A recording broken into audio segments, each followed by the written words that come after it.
This place, this land, its oceans and rivers and animals, its mountains.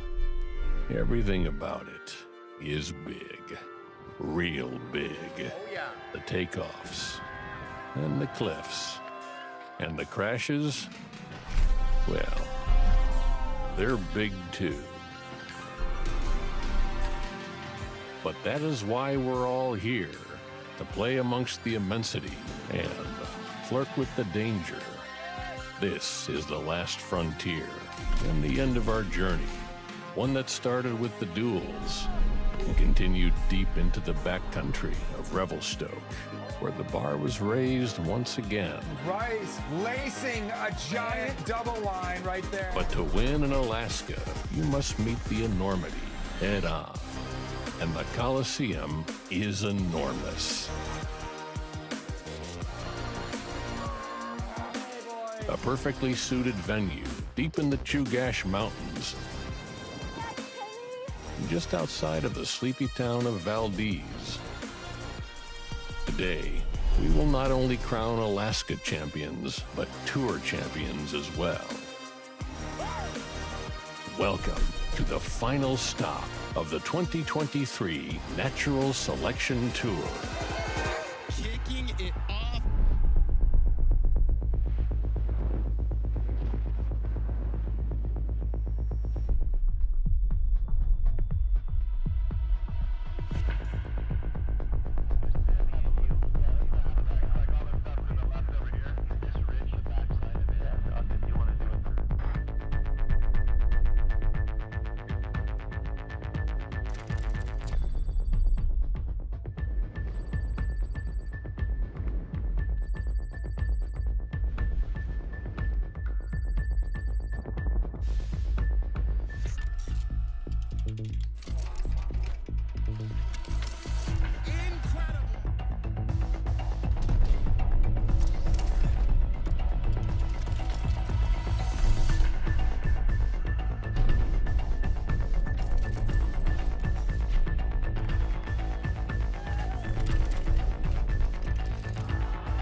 Welcome to Valdez, Alaska, the most fitting location to crown the 2023 Natural Selection Doesn't Tour look too crazy. champions.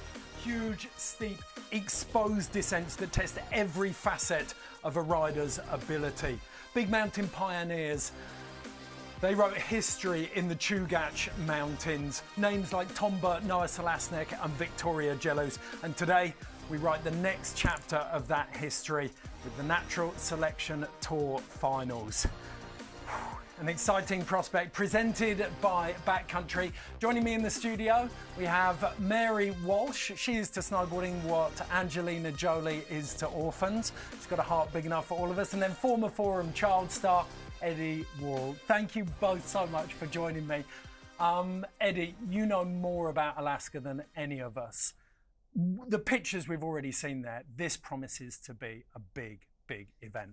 Yeah, I think, one thing I can't overstate enough is there's one thing about seeing Alaska and thinking you know what it's all about, and then being there and standing on the top of some of these peaks. It's unbelievably humbling. It's scary. I have unbelievable respect for the people who can do what is about to be done. Mary, we talked about the level of pressure on the riders in Revelstoke with that venue. That's not going to let up here.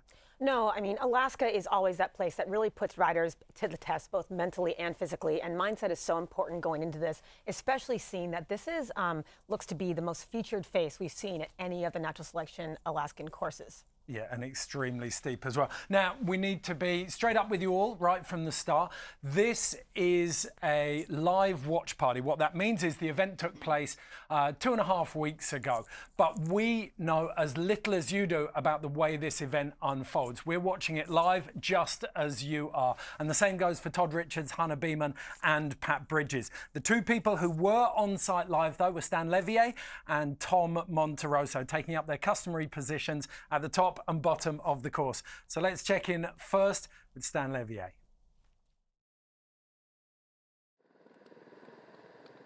Welcome. We are here at the start gate, the 2023 Natural Selection, Valdez, Alaska. The area is called the Cleve, and the view around me is all you really need to get a sense of just how beautiful, jagged, extreme these Alaska conditions are here today. The temperature, a nice 27 degrees, winds moderate, mostly in the single digits, with the ability to get gusts up into the 20s, but I don't think it'll be too much of a problem. I think the biggest challenge here today is going to be the variable snow conditions.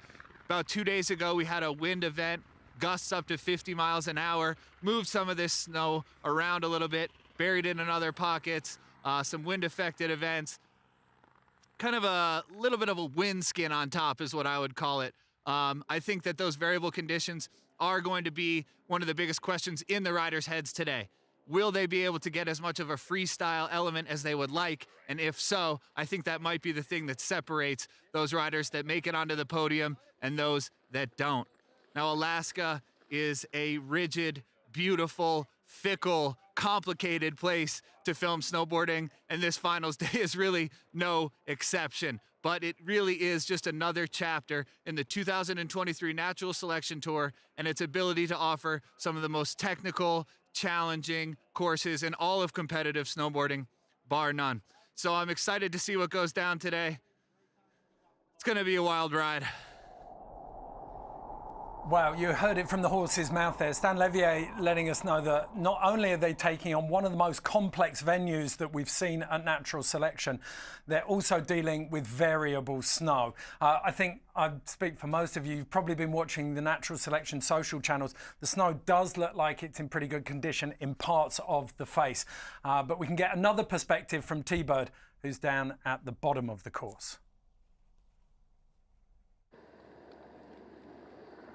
All right, we're just a few minutes out from the first rider to drop here at the bottom of the Cleve. The light is beautiful, the snow is incredible, and we got 12 of the world's best snowboarders that are going to take to this course. The first rider who's going to drop is going to be Chris Rasman. He's riding in place of Torstein Horgmo. Unfortunately, due to illness, Torstein wasn't feeling 100%. Rasman was in Valdez. Right place, right time, he got the call. He will be wearing Torstein's vest because, as he told me earlier, he wants a little tip of the cap to Torstein Horgmo, the legend himself. So stay tuned. We're about to get underway. It's going to be absolutely ridiculous. Okay, pretty important bit of news there, Mary. Chris Rasman subbing in for Torstein Horgmo. immensely difficult, but if anyone can do it, Razman can. Definitely. I mean, he's opened up the course before. He's such a talented rider, so adaptable. But again, we talk about that mindset shift. He came to Alaska not expecting to ride at all. So getting into that zone where he's going to be putting himself on the line in that way is a totally different scenario. So it will be interesting to see how he reacts to that and just setting the tone for everyone. Well, it works in reverse as well, because if Torstein isn't 100%, Torstein knows what it takes to perform at that level. And if he wasn't feeling that, yeah, Razman's then got to find that in a very short amount of time. We've had a couple of glimpses now of the terrain, Eddie. What do you make of it? Yeah, my first reaction to seeing the terrain is that, honestly, everyone thinks of Alaska as being gnarly, but there are faces there that have less features. There are faces that don't have as steep of angles. They chose a very steep degree, and they also chose a face that has an amazing amount of features. So it's going to be interesting to see how these athletes navigate it. Okay, well, that is the venue itself. But if you never come across it before, we've got a short introduction to the amazing coastal Alaskan town of Valdez. Check it out.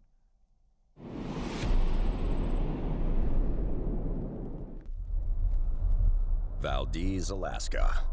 The last frontier and the ultimate playground for the world's best riders. In snowboarding, it's a tale of David versus Goliath, as mere mortals are pitted against indestructible giants. Nestled in the foothills of the iconic Chugach Mountains, Valdez is widely regarded as the snowiest town in North America. Averaging over 300 inches of snow every winter season, with record winters yielding up to 550 inches of snowfall. Yes, you heard that right. That's over 46 feet of snow. Massive wet coastal storms routinely slam the region, depositing huge amounts of snowfall, and this wet snow sticks to every crag of the surrounding range, rendering even the steepest angles of terrain rideable. The Chugach Range stretches approximately 250 miles east to west and 100 miles north to south. That's just about the size of Switzerland. Their formation was created from the movement of the Pacific Plate as it drove up against and underneath the southern Alaskan coastline, creating behemoths seemingly straight out of the ocean. Couple that with the annual snowfall, and you have the quintessential snowboarder's playground. And now, the time has come to play. 12 of the world's most gifted backcountry snowboarders will be put to the test in an epic head-to-head showdown on the faces of giants. With the main objective of standing atop the competitive snowboarding world, Alaska's beautiful, burly, and unforgiving terrain has been a pivotal region in the evolution of backcountry freestyle snowboarding. And this year, the saga continues once again with the Natural Selection Tour's final stop.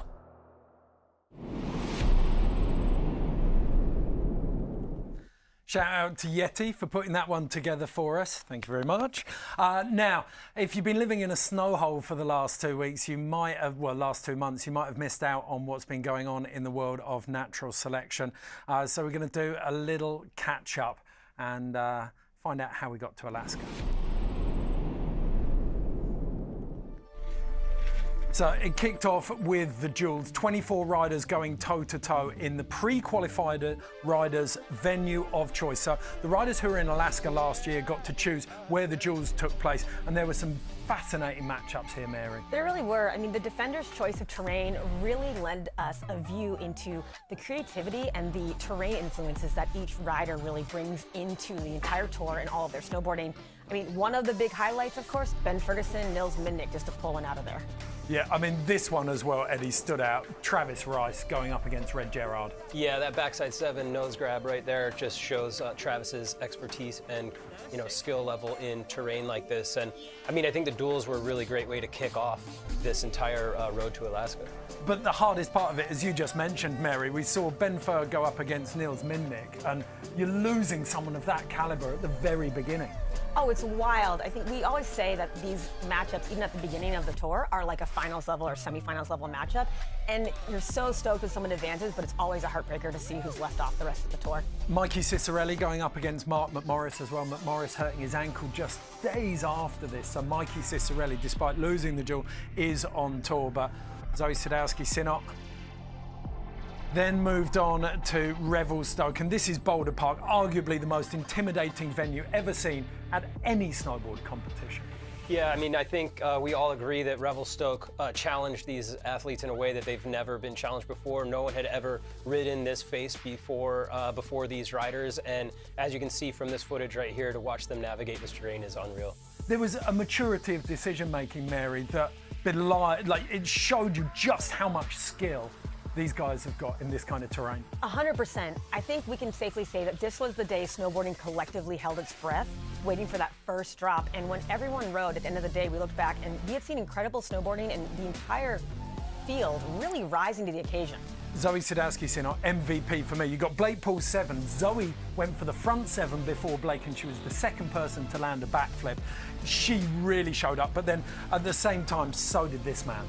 Yeah, I think Travis came into this final, in the finals runs here, and I think this clip is maybe a clip seen around the world. If you had been on any type of social media, this clip went absolutely viral.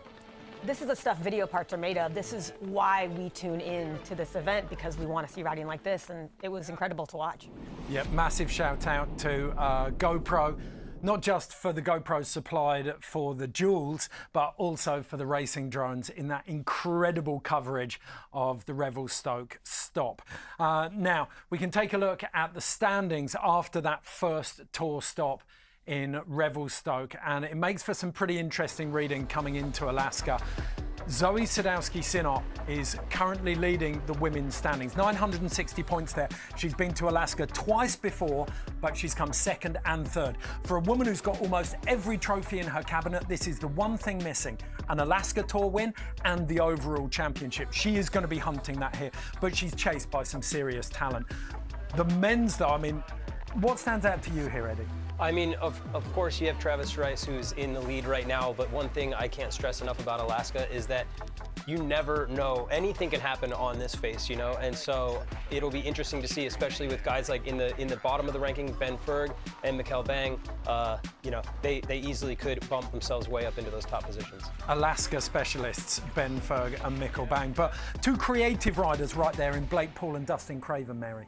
Oh, completely. And different end of the spectrum, too. Very excited to watch what goes down in their heat.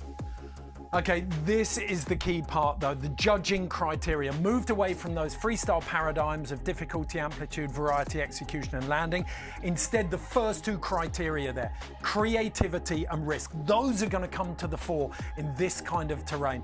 Where are you riding? Are you breaking fresh trail, and are you taking risks with your tricks, your trick placement, and the exposure that it's done over?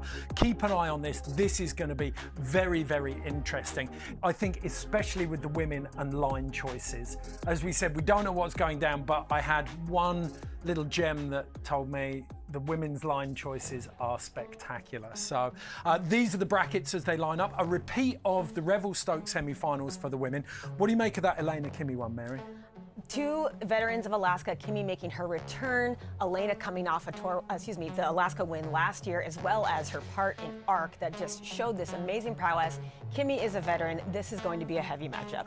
And then Haley Zoe, again, it's way more freestyle leaning, seemingly. Yeah, as you mentioned, you know, they've been, Zoe and Haley are very freestyle driven. They have been competing at the highest level in slopestyle competitions over the past years, and so it'll be very interesting to see if they can take some of that air awareness, some of those tricks onto these big faces in Alaska. Yeah, Haley and Zoe especially, you feel like they're quite evenly matched. I would agree with that, and I think they both bring this incredible energy to the backcountry right now, but it's also about that time spent, that experience in Alaska and riding this type of terrain. Yeah, which definitely favours Elena and Kimi. And then the men's bracket, you said it earlier on, Mary, every single one's a final, but it feels like it's a sandwich at the moment of Alaskan experience. Yeah, we can't not talk about Chris Rasman opening up the course for everyone and competing against Travis Rice. This is a Truffle Pig reunion, a rematch from Jackson Hole, and both of these gentlemen are so adaptable to terrain, so that's going to be a great one to start things off. And then you mentioned it earlier on, Ben Ferguson and Mikkel Bang. Yeah, you know, you can't rule rule out anybody, but when I see that bottom bracket of Ben and Mikkel, it's very interesting to see how that's going to go down. Both of these guys have experience in Alaska. Both have big tricks. Ben, a little younger, maybe a little hungrier. Mikkel, he has more time on the snowboard as he's a little bit older. So yeah, it'll be a good matchup. Yeah, they're easily into 2 decades of Alaskan experience, I think, on that one. I think Travis may be seeing them at the opposite end of the draw and both facing each other early on. I think he'll be quite excited about that. That gets rid of a big Alaskan player for him. Yep.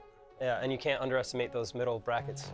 Well, we talked about that creativity between Craven and Paul. That's one to look out for. We're going to take a quick break now. When we come back, we've got the GoPro course preview, and we're going to get stuck into the quarterfinals.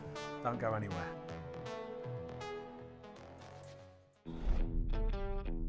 My line of work, it's a cowboy without a horse if I don't have a snowmobile. You know, Skidoo was the first sleds that I ever rode, and getting into being an amateur snowboarder, trying to get into professional riding, it's quite a helpful tool. There's a lot of beautiful ways to access the backcountry, but when it comes to production, being able to go and work in the backcountry, and then on top of that, snowmobile assisted snowboarding, it's just a fantastic tool. Skidoo, it's just a hack. It's just a more efficient way of doing it. And having access to one, being able to utilize it to how it was designed to be utilized, it can just get you out into places where, whether you're free riding or filming, timing is of the essence. There's a lot that I wouldn't be able to do without Skidoo. Our winters are changing before our eyes. We believe in changing the narrative from one of crisis to one of inspired climate action. That's why the Natural Selection is pledging to go beyond carbon neutral. Natural Selection will be a drawdown event, which means we're putting twice as much carbon into the ground as we are emitting during the tour. That includes emissions from every heli bump, every sled ride, and every mile driven will be offset twice over. We pledge to bring the same enthusiasm for progression on snow to climate action. Because, simply put, neutral just is not enough. And this really is not even that radical of an idea. So we would like to challenge you and the businesses you work with to do the same.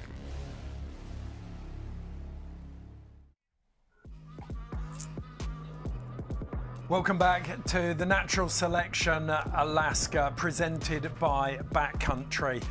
We're going to take a look now at the venues, the first of 3 today. And I had a chat with Connor Manning, the head judge, and you can see this is a quintessential Alaskan face, those big spines running down the face. He said, you don't go to Pipeline and try and ride the shoulder and pop airs, just as you don't come to Alaska to ride down the guts of a chute and do some butters. You come here to ride steep, exposed terrain and let it all hang out. 2 starts to choose from there, and it looks stunning, Mary. Oh, completely. And you can notice, don't forget that this is one of 3. We're going to be following the sun the entire day, going from the northeast to the northwest on different faces as well.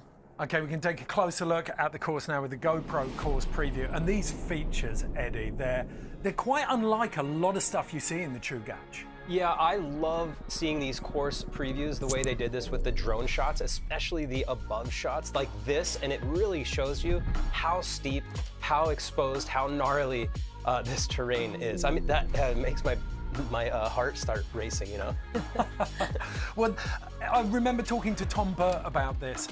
That bowling ball effect that you get at the top of the slope. He said you've got to have 3 waypoints that you pick out. Don't make it too many. You can go up to 4 or 5 on a big face, but find 3 big waypoints that you can navigate to that will let you follow through. And there was actually a brilliant social media clip about these venues where Travis talks about that inspection and then playing that game of trying to link what you see into your run.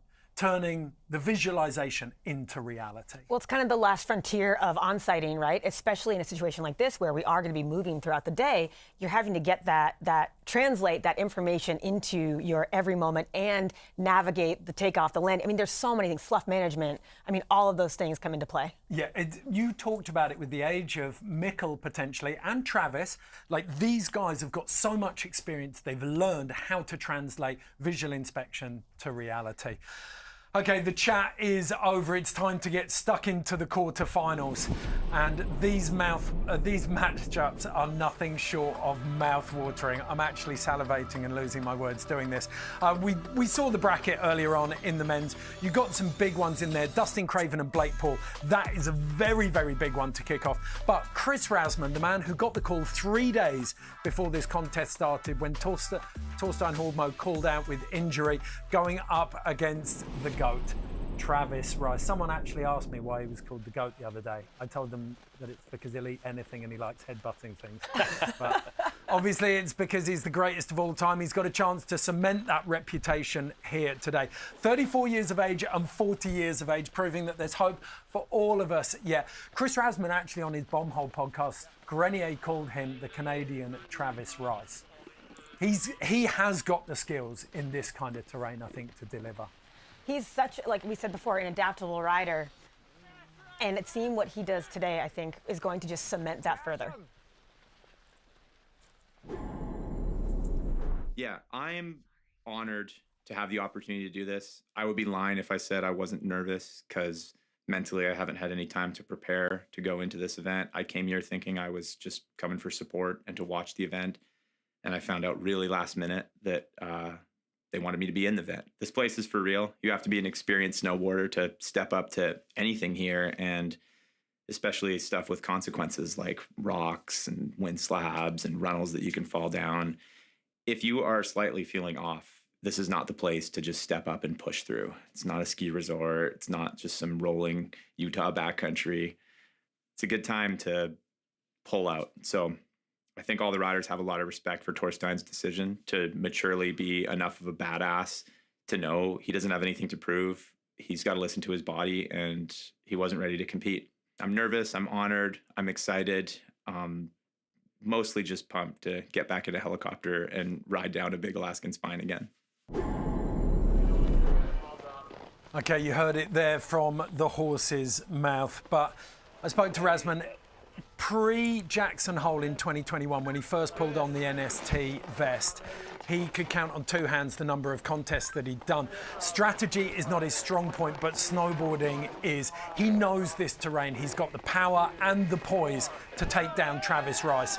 And now it begins. This is the Natural Selection Alaska, presented by Backcountry. Rasmussen riding off over the bowling ball. Yeah, and as you can see, his backpack, talk about last minute addition, his backpack still says Horgmo. It's packed full of Kodiak cakes as well. The boys stocked up. Holy moly. Yeah, Ben. Just hear him chatting there to Yeah. Ben Ferg. Yeah, and you could hear him say, holy moly. Well, you've just got to orientate yourself and know exactly where you are. Yeah, and it is very easy to get lost. So here he is kind of making his way into the steeps. Snow looks good. A nice opening there. I mean, Rasmussen's really a student of the mountains too. Oh, great, just popping the back three. You know, this is really him not only navigating this first line, but getting the intel he needs that he's going to share with the rest of the group as well to inform them with snow conditions, all of that. Rasmussen actually said that without Dustin Craven, he wouldn't have had the prep on the faces to be able to do this. Yeah, big shout out to Craven. And I think that's something too that these athletes, you know, going into this, they're all trying to really actually help each other out and work as a team, you know, up until the second that they drop in, and then that's when they get competitive. Almost like a backcountry filming crew until the bib comes on. You can really see that exposure on that left, rider's right, looker's left. I mean, he's putting himself on top of a pretty big drop right here. Front three, tapping that little pillow. Just clipped it. And again, you know, you don't know what's going to happen or what you're going to see until you are in the air. So you could hear him hooting and hollering. I think just making it down that first run is a celebration. I mean, being the first person to drop into that's a heavy task. Got that one out of the way. Razman with the rangefinder to open us up. Yo, Borders, what up? I know you've been dying to hear my beta. Snow's super faceted up top, better than I expected. A couple variable sections, but yeah, just have fun. Okay, so a really good snow check, a positive snow check from Chris Razman. There was a lot of talk about that wind event on the Saturday. The event's taken place on Tuesday, but there was a huge wind event on the Saturday. But still rippable. Damn, needed like 2 more feet on that front 3 at the bottom, hey? Yes, you did. Oh, so unlucky, just clipped that toe edge. But he's the beta king, and he's got one more run. So we can see what he can up the ante for that next one now that he has dipped his feet in. Okay, Travis Rice, 2022 NST Tour champion. You know, yesterday rolling out to do our scout, and, you know, I'm supposed to go head-to-head against Torstein, and, you know, Razman rolls up looking a little shaken, just like, I'm in. I don't know how it changes things, because, you know, I think, especially after last year too, I mean, people got to see like how freaking good and how consistent and solid Torstein is, especially in AK terrain. And, you know, him being out, and now Chris Razman, who I personally think is one of the greatest snowboarders on the planet, replacing him, I don't think it got any easier. Like, I'm still going against someone who I would absolutely not pick in the seeding round had I had a choice. What's the best snowboarding I can do? Because you can't give any one of these riders an inch. There is nothing that Travis Rice loves more than swinging for the fences and trying to get one up on everyone, to intimidate everyone at the start of the comp. So this run for him, I think, is going to be huge. I like this first view, how, you know, you've been talking about this bowling ball effect. It's like a convex roll, which means you can't really see what you are riding until you first drop in. And Travis starting things off just like Travis Rice will, with a massive backflip. I think already just look at the speed. Oh my gosh. Wow. He's going for it. That was a massive backside 3. I don't know if Travis really understood how fast maybe he was going into that, or how far he was going to go, but that looked like it was, I don't know, 50 foot plus. I can't remember the last time I saw Travis tomahawk. Yeah. No. He never misses by that much. Well, I mean, we did hear Razman say the snow was faster than he expected, but to see basically kind of Travis just putting the throttle down that quickly first run, I mean, things are serious out there right now. Well, he knows he's up against Razman. Yes. Okay, well, fascinating by that one, but I'm going to say definitely Razman's up at this stage. I agree. I do think he wants to click it up a notch, though, too, if Travis is coming out blazing like that. Yeah. Yeah, I mean, if... Yeah, you've got to have something up your sleeve, haven't you? Right, so that lovely back 3, very much a range-finding run from Razman, this one. Yeah, and then, you know, I guess we can't discount that Razman did go down as well. So, you know, honestly, it'll be interesting where these scores come out. But, you know, if they both went down, watch this. I mean, this backflip's huge to kick it off. Right at the top, too. That's a consequential place to have a trick like that if you fall, you know, that's a big impact on the rest of your run. So we talk about the R and Credo, that's a big deal. Yeah, the amount of speed he has going into this back 3, look how huge that is. It's massive. It's very, very similar to that huge back 3 transfer we saw him open up in 2022 as well. He looks for those, doesn't he? So yeah, I mean, honestly, I think if I were a judge, I would probably put Travis in the lead as of now, because they both went down, but Travis went a little bigger. Good try. Yeah, back 3 was mental. Yeah. He exposed a rock in the landing. You see that? I don't know if he felt that or not. I felt some. It wasn't quite full cake eater duff. Oh, such a good tranny up there. Yeah, that gap is sick. Line at the bottom there, I see I tail nicked the pillow. I think maybe 2 feet further would have been nice, but it's also not very steep. It almost seems like on a deep day you would just need to gap that whole thing and catch the bottom section. The sun panel looks like it's the knuckle. Yeah, how'd your run go? Good, except for that. It was like variable then sick, variable then sick. It was pretty hard to like open up and feel confident, but more or less good. I fell at the bottom on that last pillow. Copy. Yeah. All right, beautiful face. Yeah, sick. That tension definitely released. It was better than I thought. Ah. Damn. Two of the world's best backcountry riders comparing beta off the first runs on this natural selection Alaska course. Travis Rice, 78 for Chris Rasman, 74. You called it, Eddie Wall. Yeah, you know, again, at first I thought Rasman's overall run was a little smoother, but then if you take into consideration they both fell, but Travis, I mean, he went bigger. Rasman started off with a smaller back three. Travis with the backflip, both landed those. I'd score the backflip higher. And then that back three that Travis did was absolutely massive, even though it ended up in a Tommy. It's shifting your mindset from that landing's a key. It's about creativity and risk. And Travis went straight off the bat, huge backflip, top of the course. It's exactly what you said about pipeline, the pipeline comparison too. Like, you want to be going charging this. You want to be going hard and fast, and the judges are going to reward that because that is a massive risk. Okay, take a breath. That is the first runs of the first quarterfinal matchup done. We're going back up to the top now, though, where we'll see Jared Elston going up against Mikey Cicerelli, and I am fascinated by this one. Jared Elston in Alaska in 2022 looked a little out of his depth. He'd stepped up in his first year on tour, but Alaska's big terrain is intimidating. Let's see what he's got to say about it this year.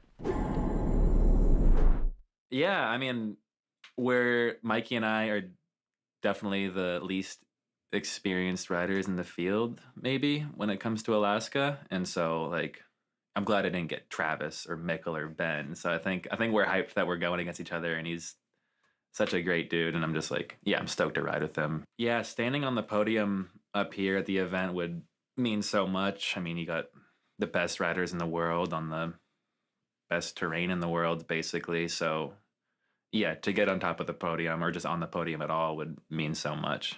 Yeah, it'd feel really good for sure to be up there with those guys.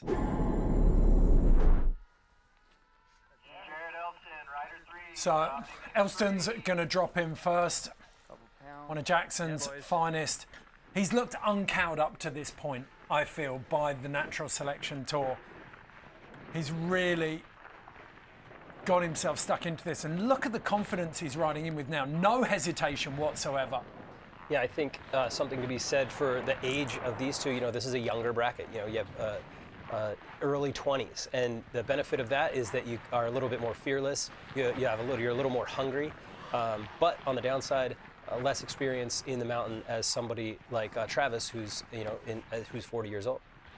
Elston, here perched on top of some big exposure. Stomping. Elston really studies the mountains, and I think he notices, perfect 360 right there, landing right in the transition and keeping speed. You know, he really studies this terrain. Wow, great transfer too. I keep trying to get a word in, but then he does something rad. Nice backside three, little cross court there off his toe edge. So I mean, yeah, he was kind of hitting every feature that he came across. And he kept himself high on that ridge. Slough wasn't an issue. It's like great management from that perspective. That seemed very strategic to me. I think, as I was trying to say while he was, doing awesome things up there, is that he really studies the mountains after he's ridden something. If it's an area or terrain that he doesn't have as much experience in, he comes back the next run, the next week, the next season with loads more idea of what he wants to do. It's really impressive to watch. So I think we're going to see him turn up the volume throughout the day. Okay, Mikey Cicerelli up next. Nicest man in the world, TM. He had an incredibly solid part in Arc. He knows his way around the backcountry. His transition from slopestyle undoubtedly is done. Like, this kid is a backcountry feature now. It's whether he can apply that to big Alaskan terrain, though. Big Air Jer. Yeah, I'm stoked. It'll be sweet. We're the two young guns. He's definitely got a little more experience in the AK than I have. Like, he got to ride last year, so. But but I'm looking forward to it. I think it'll be a good matchup and there'll be a good battle. Jared's definitely hungry for it too, so it'll be sick. For me to get on the podium here would be, for me actually, would be like the biggest accomplishment in my snowboard career. I've had lots of podiums in the World Cup, US Opens, all that, but I think for me, this event means way more because of the stature of it and the riders and the venue. So I would be absolutely thrilled.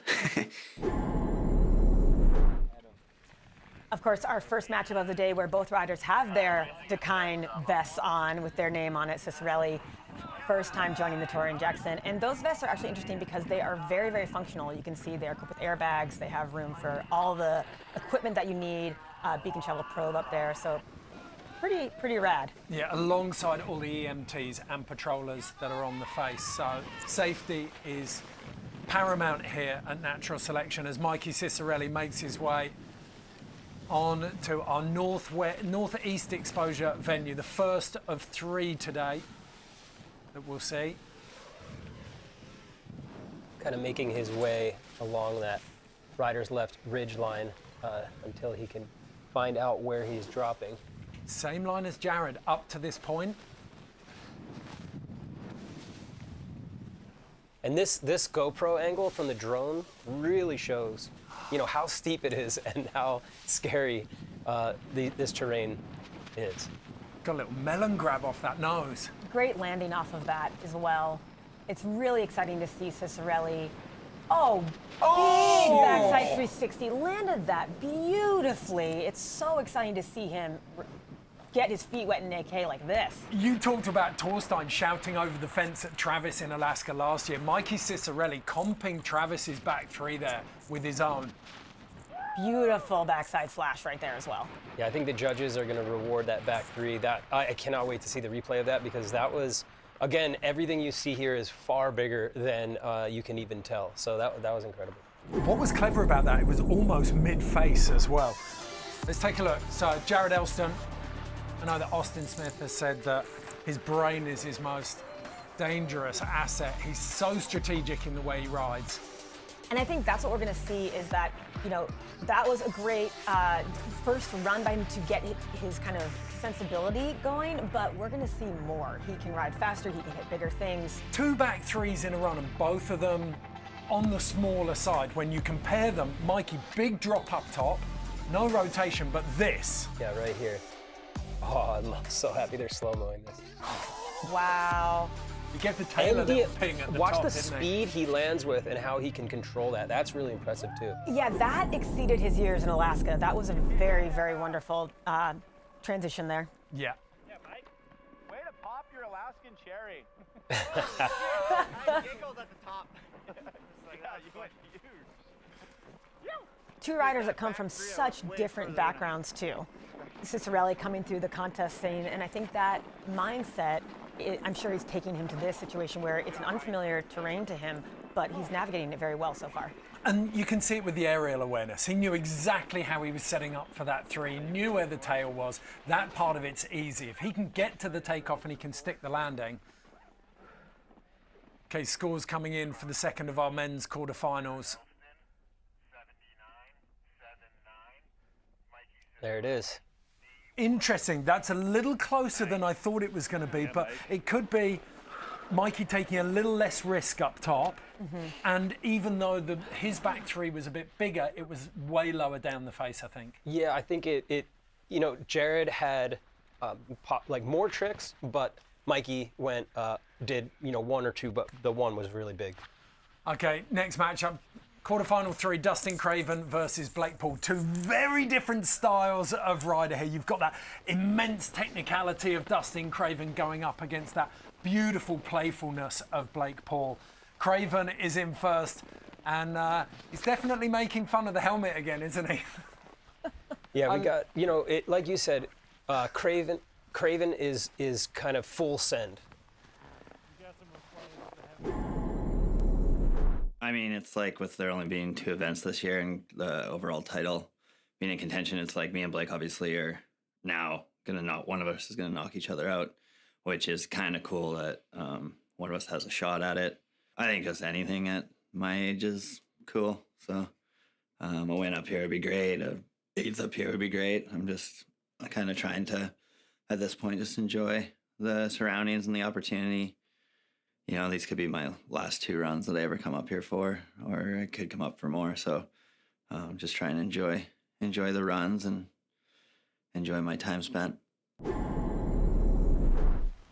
I think the thing that Craven's done, he's proved it since Baldface in 2022, over the course of the last 3 events, his switch repertoire, his ability to link big tricks, switch, without reverting anywhere is key, and the judges absolutely love that. And I gotta say, Dustin, don't do us like that. We want to see you back in a year and again and again and again. You're a young man in these mountains. 34, same age as Razman. Yeah. Travis is 6 years his senior.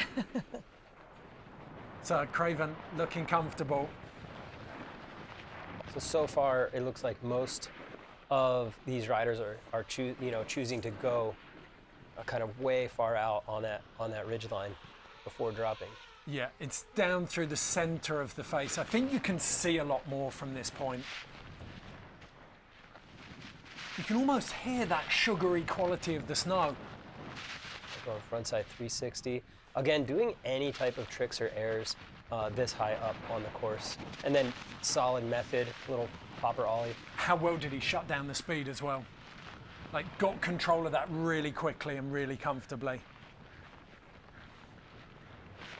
Big serrated knife edge ridge. This is where you see the speed at which he's taking and navigating the kind of these really little technical sections, excuse me, it's the wrong word, big technical sections. You see his prowess. There we go, just quick straight line. Bit of soul arch through the exit there. Yeah.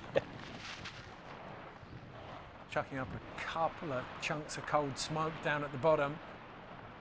So by Craven standards, oh! All right, so looked like he kind of got just chucked off a little wind lip there. Could be a little snow variability. Yeah, he kind of was laughing it off. I mean, I think by that point the run is considered finished. I don't think the judges would really take that into consideration. So, not a lot of huge air time, but a solid run, very fast, kept his speed up. So it'll be interesting to see now that Blake Paul has seen that run, what Blake's going to do. And 2 different styles too, right? Where Craven is scrappy, Blake Paul is smooth. So taking their different takes on the mountain and looking at them side by side is really unique. Well, Craven, he'll be taking all of that data on board, he'll process it, and then he's seen the face now. He knows where he wants to be. He knows what he can do. Back up to the top, and it's going to be the turn of Blake Paul.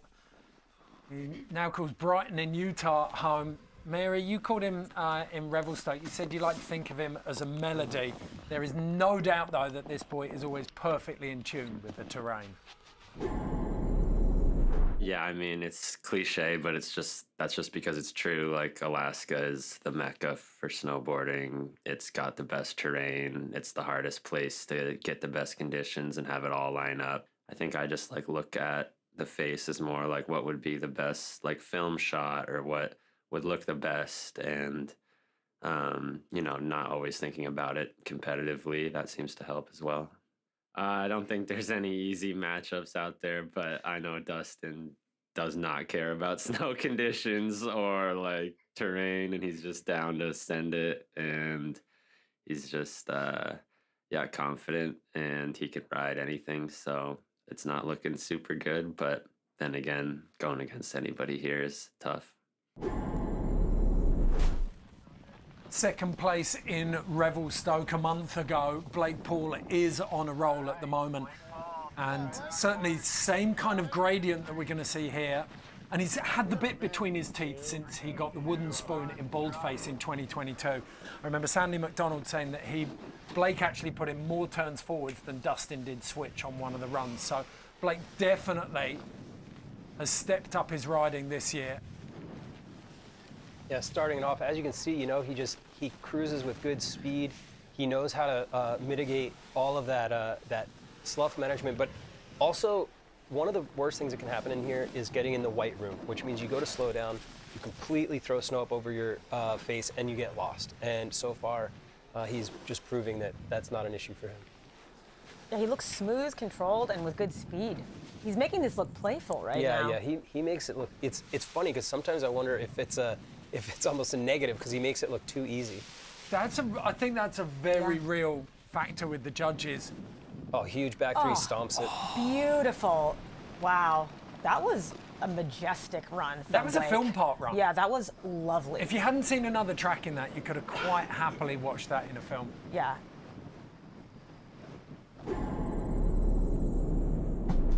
This will be very interesting. I'm very curious to see how the judges, score these two runs together because they were pretty similar. They both had a couple little airs, and then more just like straight lining these shoots like this Craven with his arms behind his back. I love Craven. He's amazing. Kind of being playful on one of the scariest faces that you can ride. I think the fact that Craven's 3 was up top, Blake took it, I think, very gently up top. I mean, it was smooth and it was beautiful to look at, but there was if you're just going on risk. Yeah, I think I agree. Yeah, brother. It was fun. I like straight line and shoot and stood as tall as possible. Craven giving it the teapot. I would thought of it more as a soul arch than a teapot. See, I always credit Lucas Magoon with that too. That's a good streets move that he does.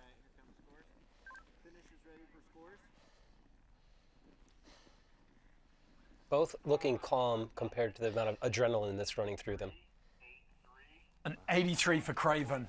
So. All right, so the judges rewarded Craven. You know, I mean, honestly though, to pin it through that chute the way he did, and be able to handle that amount of speed, and then his tricks up the top, I guess that was enough to overtake Blake.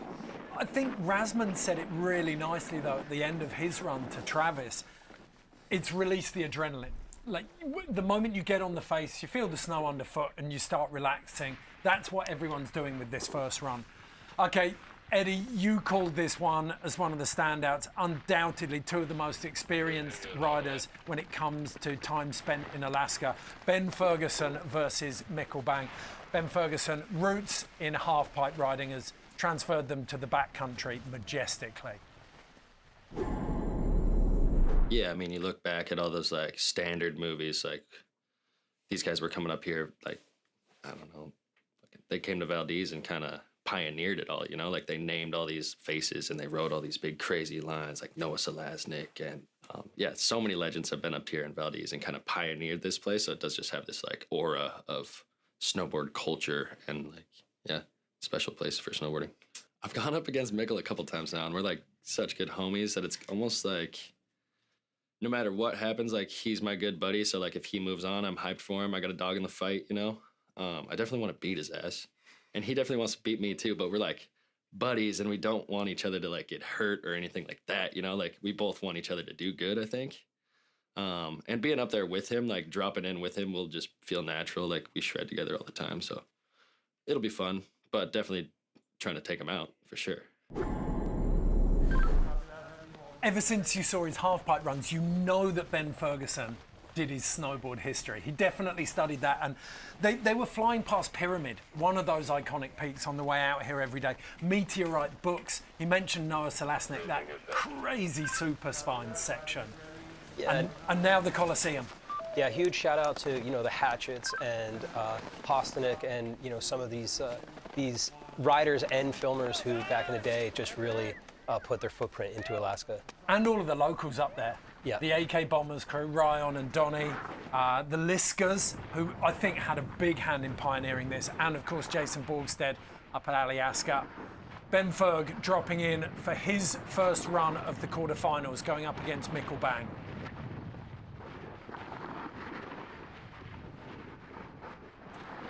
Breaking fresh trail. You can see where the riders scoped out there. And a few of them walk down onto the edge. They're allowed to do that, but a new diving board. Ooh, like that line choice right away, nailing the landing. And again, seeing how high speed, how they land and then control their speed, to me is one of the most impressive things. I was really worried that he was going to get stuck in the guts of that chute. Then he's done so well to fight his way back up onto this ridge. Ooh. coming up a tiny bit short on that back three, but making it through totally fine and kind of changing course. Little transfer. These angles right here, I love. You can really see how blind everything is. You can see that exposure on the right-hand side, where if you don't want to fall off to the right, that's for sure. Yeah, look at that. Working this face. And then nice drop there. I think also, as you can see, he was following a line, but the reality is, judges will take that into consideration, but also it's like once you've scoped a line, if another athlete decides to take that line before you, you can't just switch up your entire plan on the spot. So I think the judges will take that into consideration, but also they will know that you can't just completely invent a new line right out of the Well, the line was Razmand, and Razmand had clipped that little pillow on the way out. So arguably Ferg's the first person to stick that last drop there. Yeah. And even in the Razmand kept saying he could have gone a little bit faster. So I wonder if Ben had heard that and took a little more speed to clear that pillow. I loved up at the top the commitment on that first drop because of the way the feature was shaped. Once you're onto that platform, there was no way out. Yeah, he was eyeing that up for sure. That was a great line choice right there. And I think Ben is so committed, so calculated that I'm very looking forward to him building upon that for a second run, as you guys were saying, now that he's kind of got the adrenaline out, has dropped in once. Okay, Mikkelbank. I feel like he was the standout of season one. It kind of dialed down ever so slightly for him in 2022. I feel like he's, certainly Revelstoke, he's got a point to prove. He didn't have the run he wanted in Revelstoke. He got that big flush on the first run. So this is Mikkel's house. He's going to do well in Alaska. Oh, totally. Like going against Ben is actually, I like it, to be honest with you. First of all, it's like a big challenge, He's like one of my favorite riders. And it's funny because he is kind of like, he likes kind of like trying to get in your head a little bit, whatever. But I'm so bad at that stuff. So I'm always just like, kind of like, haha, kind of like laughing it away. But apart from that, I feel like we're in a good situation because like if I advance, like we're homies. So it's like he's happy for me. And if he advances, I'm happy for him, So I don't really know what he's going to do. I think you kind of got to be a little bit strategic about where you go this time because of the snow conditions. But then again, I could see him just punting it off something large, you never know. Little bit of intel we got off Stan Levier and T-Bird. Mikkel has actually switched it up. He's ridden a 170 custom, almost his entire natural selection tenure. He's switched up to the hometown hero this time though. It's the natural selection edition. Go to burton.com, you can grab them, they're available now. But it's a move away from that twin tip to a more tapered directional shape. Yeah, and also just noting that size. Mikkel's a tall guy, but 170, that's a massive snowboard. They call that board the Chunder Buster, and it can literally slice suit anything. So it's a great board for variable conditions in this kind of terrain.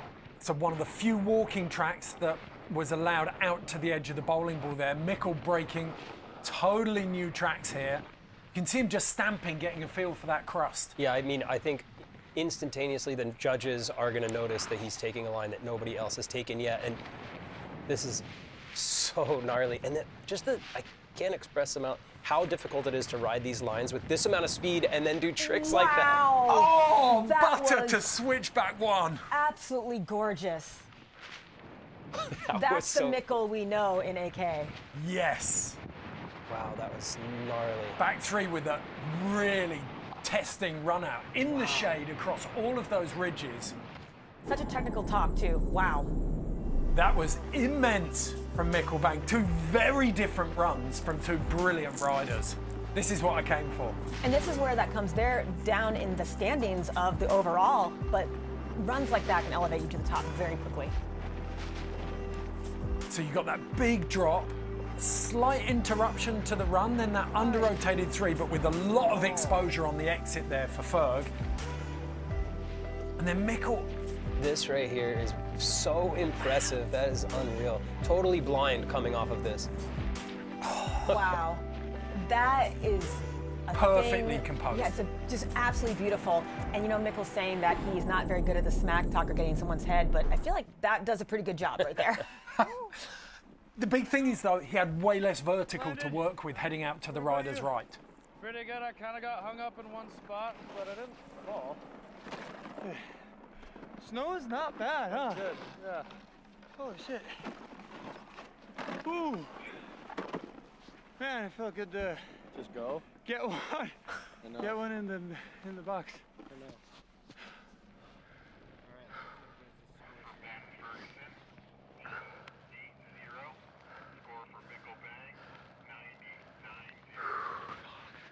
Damn. 90 Hell points, yeah. biggest Holy score of the shit. day so far for Mikkel Bang.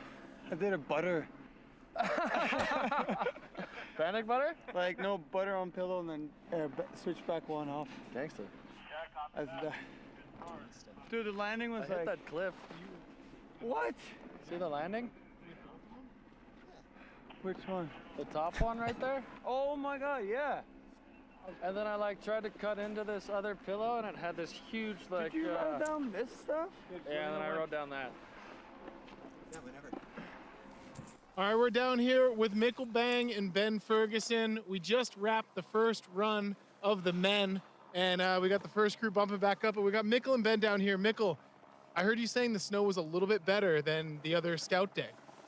Yeah, absolutely. The snow is a lot better in there than I think we all thought. It was actual pow.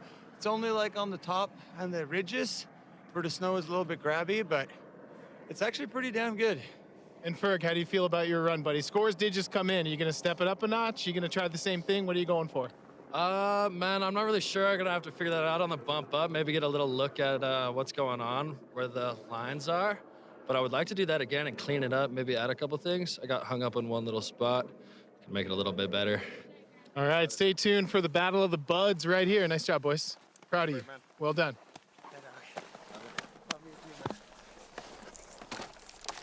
So two friends going toe-to-toe in the Coliseum, and we get our first taste of that venue for the day, the northeasterly aspect. And from all of the accounts we've heard from the riders, snow conditions good, and the terrain looks breathtaking. Yeah, it was great to see what they finally, you know, we've been seeing some of these features for a little bit now, and it was nice to just, I feel like it's a little relaxing to get one under the belt, you know? What do you make? I mean, I think the biggest shock of that first run for me, Mary, was seeing Travis go down. We so rarely see him miscalculate something, especially to that extent. I do agree, but I also am not hung up on that because the speed and authority with which he was charging is just kind of a tone setter, a pace setter. So I feel like he's got that landing, he's got more. I'm not worried about him yet. Okay, first run for the men done. It's the turn of the women now. First runs of semi-finals. We're kicking off with Kimi and Elena. This is an AK heavyweights battle, isn't it? I'm so excited to see them go head to head. I mean, they're friends, they've ridden together for a long time, and Kimi is gracing us back in AK after having to take time off when she was battling breast cancer. So this is a triumphant return. This is a home for her. And for Elena, it's become that same thing. So I have no idea which way this is going to go. Okay, you heard from Mary there. It's a pretty unique journey that Kimi Fasani has had to compete here at Natural Selection. Let's find out a little bit more.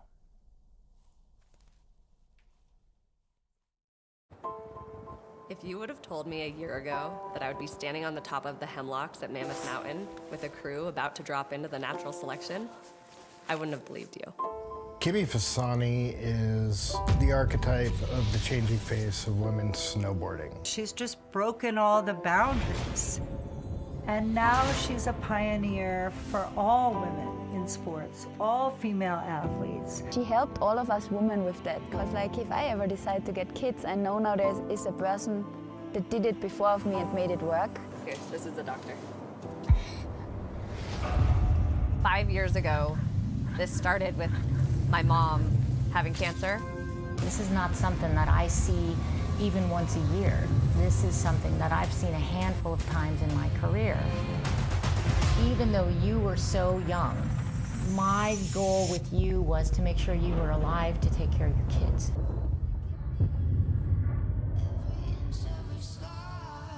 Now going through cancer, I've got to a point where I'm more free and I'm so much more my true self. But I would have never found that if we didn't have to go through all of that. At the end of the day, I really feel like all of these lessons that we go through are a way to pass down knowledge to other people.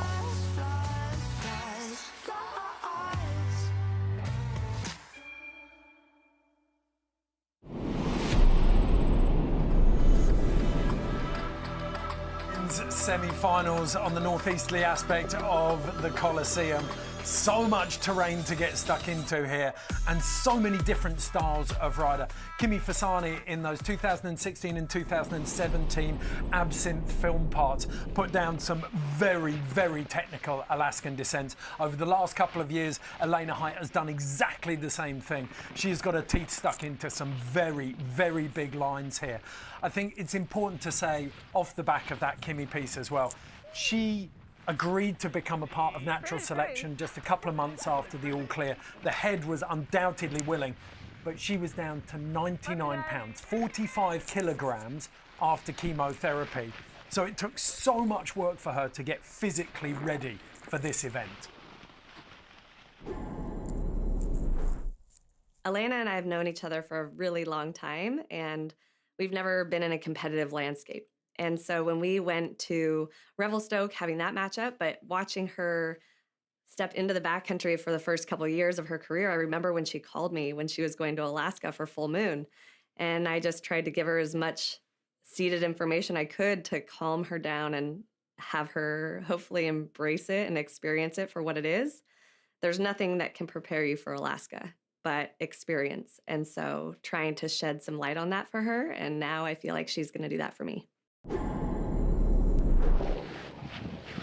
Well, she is no stranger to steep, exposed terrain. She's proved that in the past, and that is not a physical attribute, that is a mental attribute.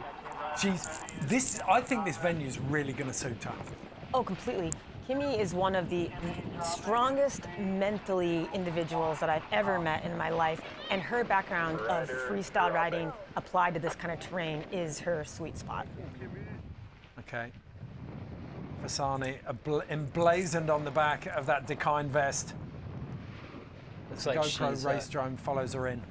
choosing to kind of take a similar path as Mikkel, which is pretty nice. I like seeing these riders take this one. You know, we saw quite a few of the first people who dropped cruise down the whole ridgeline, and I like to see, you know, where they're going to take this. Like, look at that angle. Oh my gosh, that is so gnarly. Wow. You know it is when you can see kind of the hand on the snow next to the chest. Yeah. You're kind of in that 50+ degrees. And you know, I will say one thing about riding Alaska, it seems like all that snow is perfect and all that snow is super soft, but that is not the case. You'll hear the riders talk about, you know, the snow is variable. And a lot of times that means, you know, there are solid drop. That was Great drop. absolutely massive. Kimi Fasani in her element right now. We talked about that weight loss. Like, the first place that's going off is your quads. You need to have your stomping legs on for a cliff like that. Your stomping legs is a great phrase. Let's see in this shade, see if she can find a backside 360. Holds on to it. Nice. In that kind of snow, in the shade. Yeah, low visibility. And again, like I was saying with that variable snow, there is pockets in there that's windblown. There are pockets in there that are kind of hard and icy, and that's something that was a real eye-opener for anybody who gets up to AK. Okay, great opening run, and something for Elena Height to think about there with Kimi Fasani. Oh my God, that was so fun! Wow. How'd it go? We couldn't see much of it. I landed everything I wanted to. Awesome. Snow is way better than I thought. And it's such a pleasure to be back in Alaska. Holy shit. I mean, sugar. Yeah, Koa and Zepp will be watching this. Yes. I like to think of Kimi as the disruptor. She's got absolutely nothing to lose this year. She can really go in there and stick it to whoever she's going up against. And so I could actually like trust my turns. Again, the data comes, like all of the, I think the expectation for the snow conditions was quite low. from after that wind event, but there's been much more healing's gone on in the facet. Now it's the turn of Elena Height.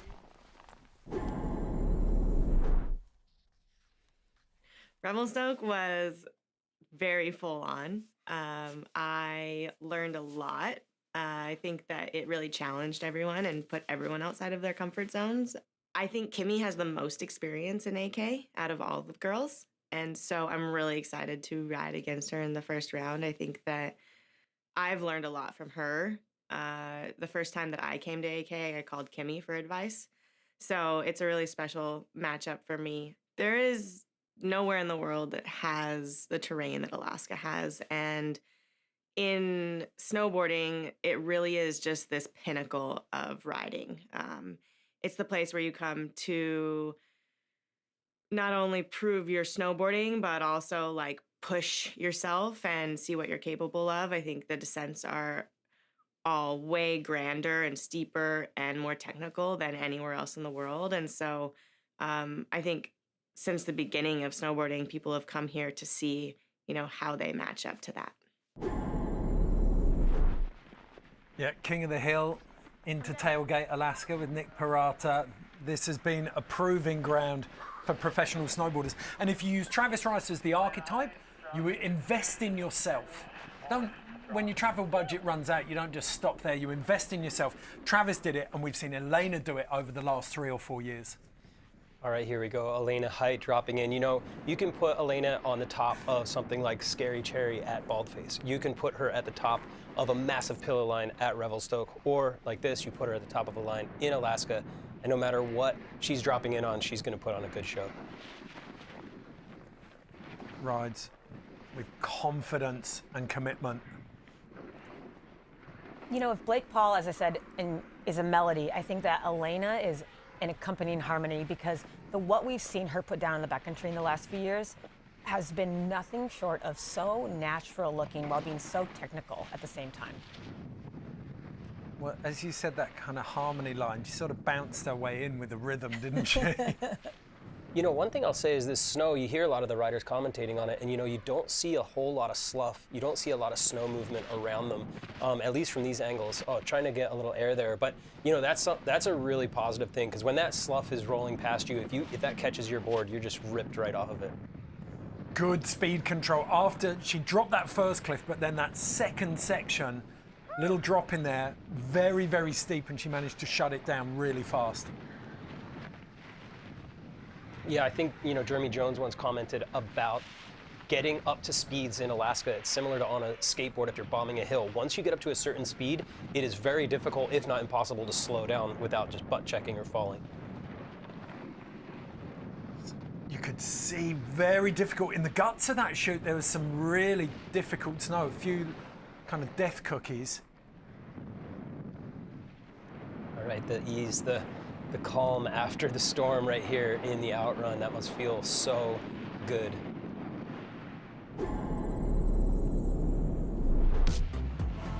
So Kimi Fasani following Mikkel Bang's run out to that far right-hand side. Very steep, a lot of exposure, and she put down a decent drop and a 3. I think that was a good strategic choice. The judges are going to reward with that technical outcropping on that first part of the pitch. And even though she was a little backseat, she held on to that landing there. So solid ample tricks in her run. So this was definitely a little bit further up the run. Yeah, you have to take into consideration when you're doing tricks higher up on the run. If you fall, it's a bit steeper. You can tumble down over, certain aspects of the face that you do not want to tumble down over. So I'm sure that the judges will take that into consideration. But, after seeing this recap, again, judges have a different view of this, but I think I'd give that one to Kimmy. Nice, Elena. It's interesting getting that drone's eye view from the top as well of Elena's drop, because you could see she turned sideways. You've almost got to commit to pointing the board, at least for the first section. Awesome. How about you? Good. Oh, was it so fun? So nice. Better snow than I was expecting. Was yours pretty good, snow-wise? Yeah, pretty good. I find it interesting. We saw this in 2022. The riders who find their mojo on the day, like Torstein through quarterfinals and semi-finals in Alaska last year. Boom.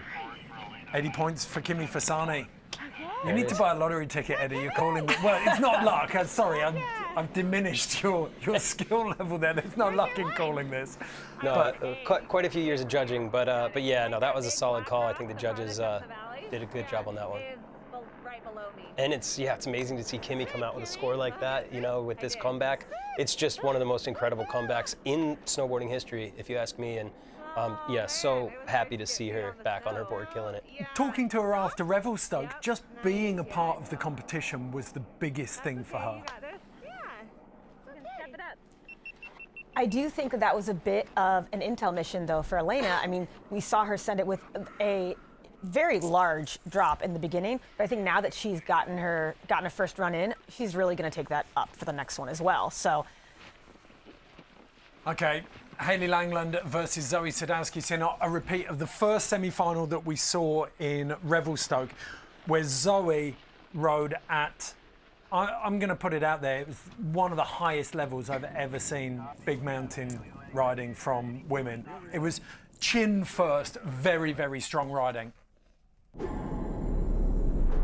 Oh my gosh, I feel like no one could have ever prepared me for what flying in Alaska is like. And as soon as we lifted off from the airport and got into the mountains and the glaciers, it was absolutely incredible. You never see terrain like this. I personally haven't anywhere else in the world. And I mean, it's just like no other. These mountains are so ginormous and there's crevasses and glacier everywhere. And it's so beautiful. And I was pretty lucky to get a few days before the natural selection crew got here and rode some of the best snow I've ever touched in my whole life. That experience would have been invaluable because, as she said there, the intimidation factor of arriving in AK and seeing lines of this size and sustained gradient it cannot be underestimated. No, and you have, no matter how much you think you understand Alaska and the mountains and the riding there, you will never understand it until you're in the helicopter spinning past those mountains and they're making skyscrapers just look like little tiny buildings. So it's yeah, it's one of the most incredible places on the planet for snowboarding. SoCal's finest, Hailey Langland, making her way into the top of the Coliseum. So far, keeping her speed up good, hasn't, stopped to really look at anything. Solid air off that top diving board. And again, shot down that speed really well on her toe edge. Oh, huge gap, and she stomps it. Wow, that was big. I almost wonder if she realized how big she was going to go there, but she landed it. Hailey Langland, take a bow. That was a big, big statement here in Alaska. Coming out firing at 100%. I mean, she's one of the most exciting riders to watch in the backcountry right now because she has such momentum. She really goes for it, but yet she's so controlled. That's what I was about to say. She made it go so fast, and that's because she kept up her speed. She did two really nice airs, and she just nailed it. That was wild. I was like, oh, and I'm done. Yeah, Kimmy! Fuck yeah! Dude, I heard you scored. I'm so proud of you. That's so awesome. Oh my god. That must have felt good. It was nice. Gosh, you like sending on that bottom windlass? Yeah, I was like, How'd the snow feel? So variable. I was like pretty much skidding But it on looked top like in you between. still maintained in like straight line top. Dude, I was like, I just don't want to eat it. Yeah. But well, I'm proud of you. That was so sick. Thanks. Yeah, it was actually really fun. I think now that I know what's in front of me, can go a little slower, a little Yeah, more that's chill. how I felt too. I was like, man, like now that I can trust it, it's like then the flow can like settle in with confidence. 100%, yeah. Should have grabbed my board. I think you did all right without that. Yeah. I love this, just eavesdropping on all the adrenaline as it pours out of all of them. Okay, she made a huge statement in Revelstoke. Let's hear it from Zoe Sadowski-Synnott. Yeah, scoping up here, this is my first time in Valdez, and the mountains up here so much bigger than you think. Yeah, it's pretty crack up that me and Haley are versing each other again. We were just in Whistler filming together in the backcountry. So yeah, I was hoping that we wouldn't be versing again, but I am super excited because I think we push each other pretty hard, so it'll be really fun. I'd be super stoked to end up on the podium up here. Yeah, I've like struggled in Alaska in the past when I've competed up here, so yeah, to just ride my best and do something I'm stoked on, I'd be super happy. Zoe's supported by so many of the brands who are part of the Natural Selection Tours Industry Alliance. It's those partnerships that support the riders. Burton, Oakley, GoPro, Skidoo, Sendy, Jones, K2, Libtech, Mons Royale, Nerona, Powell, Salomon. So many of those core industry brands who make professional snowboarding a reality. Zoe Sadowski-Synnott now. She won in Revelstoke. She's got at least a couple of fingers on the Natural Selection Tour title, but she's got Haley Langland to get past first, and she has just laid down a heater of a run. I thought she was going to go kind of further down that ridgeline, but she broke off a little earlier, dropping in on a face that does not have any tracks yet. So, I mean, The deceptively steep from our angle and featured zone. And she's riding it like a champ, super smooth. You know, and you heard Haley talking about, again, I can't stress enough, this snow looks powdery, it looks all great, and it is, but there are areas that are not. It's windblown and icy. So, again, you never know what you're gonna hit. Solid drop. Interesting, that was a really hard bump down at the bottom there. You Yeah. saw the Ooh. way, Right. She read the first one and then got tripped up by the second one. Yeah. It looks like it's just a little bit more wind beaten perhaps in that section. There's a quick change of variability. Okay, so Haley Langland, definitely I felt, and I'm willing to eat my words here, she came into this as the underdog, but she has come out swinging with a very impressive run. Yeah, I think, you know, underdog is, you know, with a grain of salt, of course, because I think you definitely can't underestimate Haley at all. Oh no, I don't, but just at the level that Zoe was riding at in Revelstoke. 100%. I mean, Zoe was next level there, but she's got the creativity score here. As you said, Eddie, breaking fresh trail all the way. Yeah, I'm really curious to see, you know, where the judges put her. You know, this is a tough one. I think both. I could see either one of them getting a higher score than the other. It's a tricky one. Okay, so Zoe. I kind of felt like a run out as well. Oh, just like out. Oh, yeah, you were up top. We couldn't see. Yeah. Yeah, up top looked nice. You had some really nice turns. Yeah, so it was really nice. There you go. All right, finishes ready for scores.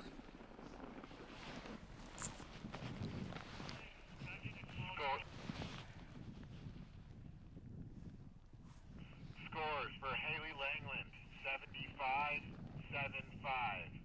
Scores for Zoe Sadowski-Synnott, 74-7-4. Very, very tight between those two. We saw it. We saw 1 point differences in both of the semi-finals in Revelstoke between the men. And for me, that created some of the best riding of the day. When each rider knows there's no holding back now. I've got to send this one if I want it. Yeah, and one, you know, like we said, that those two runs were very equal, and the judges, I think the judges echoed that. You know, 1 point apart, which again, going into run two, it's anybody's game.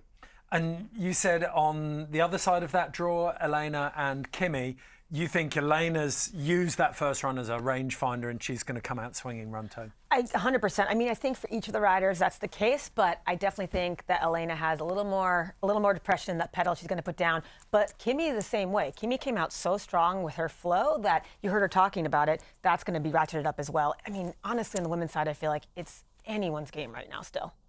Okay, we're going to be back with second runs and a new announcing team. Todd Richards, Hannah Beeman and Pat Bridges will be in the booth for second runs of men's quarters and women's semis. We're going to take a quick break, but before we do, we're going to check in with our mountain safety crews. This one's brought to you by Backcountry, who kit out all of our EMTs, our patrollers and the natural selection crew on the mountain to make sure they're safe in remote and exposed environments.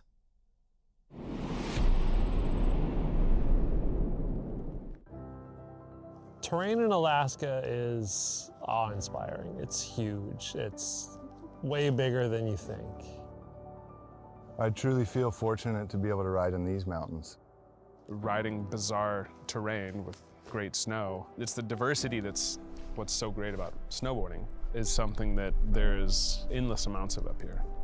The vastness of it. You could spend your entire life here and not ride at all.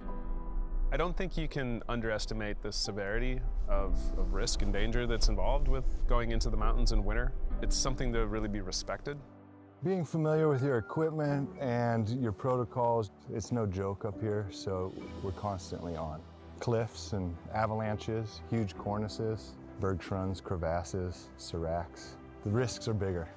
Absolutely mandatory that we carry avalanche rescue gear, beacon, shovel, probe, but also airbags, and then it's glaciated terrain, so everyone's wearing a harness and ready in the case that somebody were to fall into a crevasse.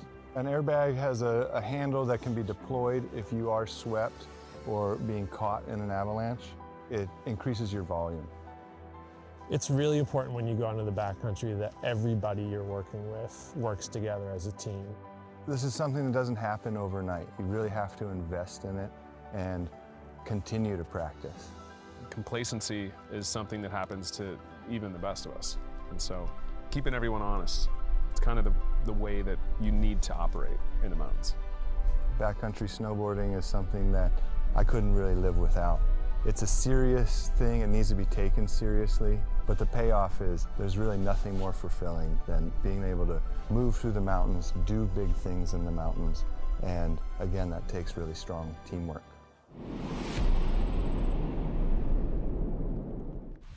Rider is ready, any cameras not ready? Dropping in 3, 2, 1, drop. We're in such a high stress environment that the minute that stress is relieved and we've put on the event or we've had a great powder day, it just turns to absolute joy.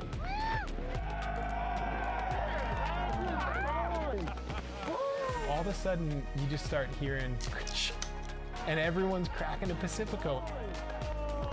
Everyone gathers at the end of the day and have a drink and share some high fives, and vibes are so high. When you're that far removed from society, you have to have a sense of normalcy. There's nothing more normal than having beers with the homies.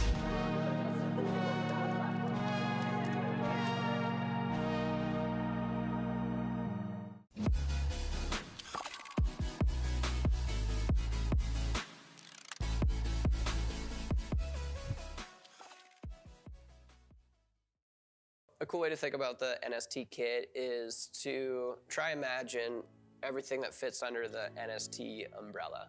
These events demand a lot of the athletes and of our crew. You know, we're working in conditions that are, whether they're pure backcountry or side country or resort access. We're dealing with storm snow, we're dealing with POW. We've got weather windows.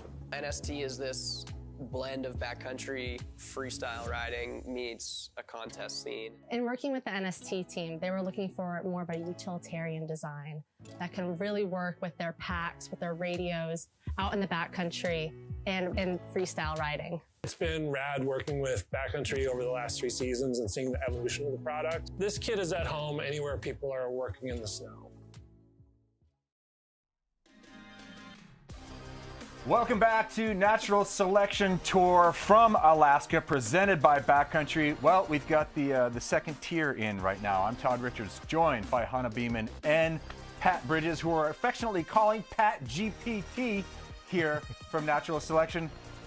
Hannah, so far, you know, this terrain, it's really proving itself to be big and diverse and challenging for these riders.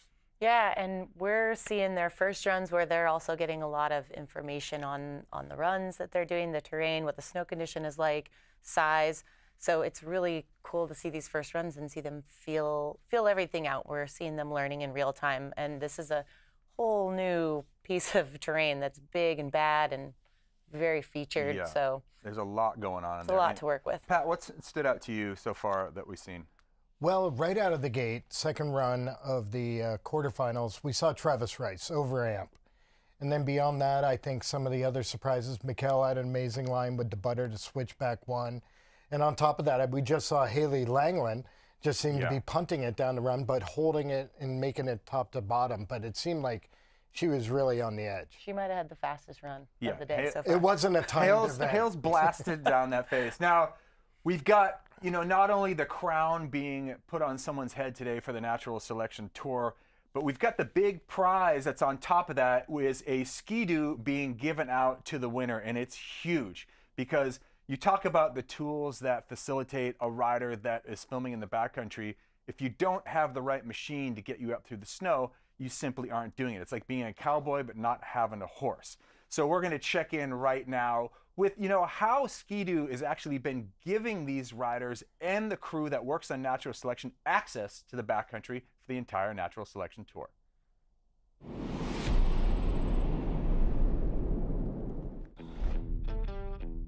My line of work, it's a cowboy without a horse if I don't have a snowmobile. Ski-Doo was the first sleds that I ever rode, and getting into being an amateur snowboarder, trying to get into professional riding, it's quite a helpful tool. There's a lot of beautiful ways to access the backcountry, but when it comes to production, being able to go and work in the backcountry, and then on top of that, snowmobile assisted snowboarding, it's just a fantastic tool. Ski-Doo, it's just a hack.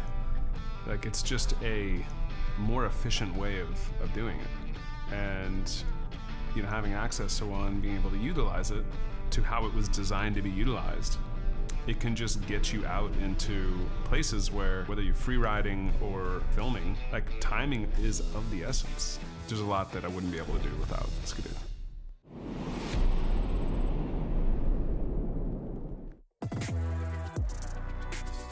All right, we are back, and we're going to get right back into the action. We are in the quarterfinals, and this will be run number 2. I mean, look, Mother Nature is working overtime out here in the Chugach Range. I mean, providing dynamic, incredible terrain.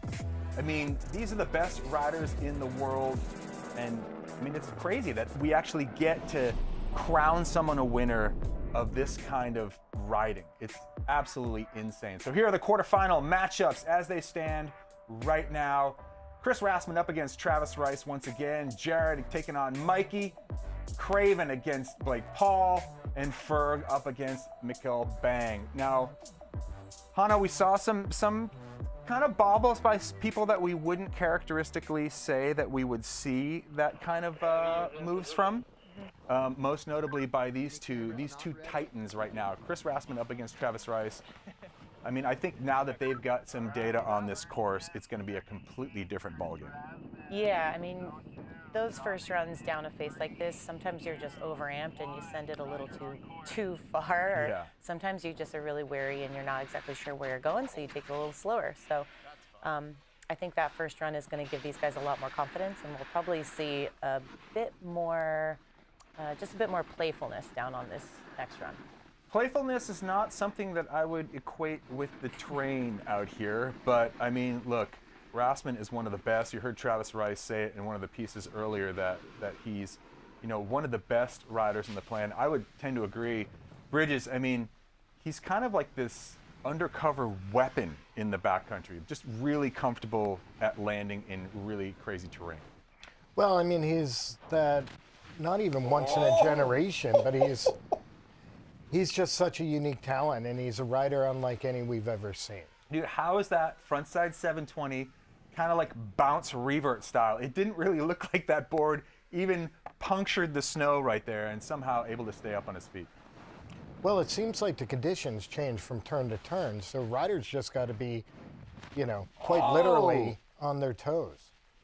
Yeah. Pair of 720s in there. Looks like he got a little reverted in that deeper snow. Yeah, it's just the snow is going to vary so much from, you know, spot to spot. One landing might be rock hard, one might be so deep. So you kind of have to just hope for the best on this. I'm looking forward to seeing how the riders mix up their lines. There's a lot of different options in the Coliseum, and I think we're going to see a lot of new terrain getting opened up here. Well, these two riders right now, obviously, you know, Rasmussen having a little bit of a revert, but a much better run. Had to get freestyle-y on him, just a little too loose. Don't want to get too loose up here in Alaska. No, but see, they're getting a little more playful. That first run really helps dial in, you know, the visual aspects that you have to put a run together. Now you have some actual tangible information that you can adjust all those lines with and really dial in the run. All right, Travis right now getting ready for his run number 2. We saw in run number 1 taking it absolutely massive on a 360 into a pocket. He's got that GoPro strapped on his head, so we're going to get some great point of view footage of this next run from his GoPro Max. And here we go, Rice. Ooh, getting a little wild style and a little bump up top. But as you're saying, that the snow conditions are very drastically different from just 4 feet over on an aspect. Whoa, Travis just getting bucked through a chute here. Ooh. Those are not good sounds to That's hear. Ouch. You make that kind of sound when you knock the wind out of yourself. Rice gets rocked up there in that chute.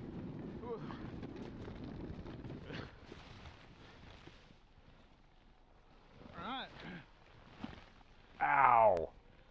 That's like a ribber. You know, I've made that sound a million times. It's Might have just knocked the wind out of himself a bit. Yeah, I mean, that right there, I mean, as much as whatever Travis is feeling right now, not good, disappointed, he's probably feeling relieved. That could have gone a lot worse. It could have. Now, you need to mention here is that all of these riders are wearing back protection. We have the best medical staff on hand to evaluate. Bummer for Travis, but let's look back here. What went right for Rasmussen? Look at this front side, not really a 720, about a front side 680 right there, but somehow did not go down. Look at this. Squeaks the revert, pivots on his tail. Luckily for him, that snow was soft enough to let him around. Now let's look back here at what happened to Travis. Just got off kilter a little bit on that takeoff. This is that GoPro Max view. Wow. Ouch.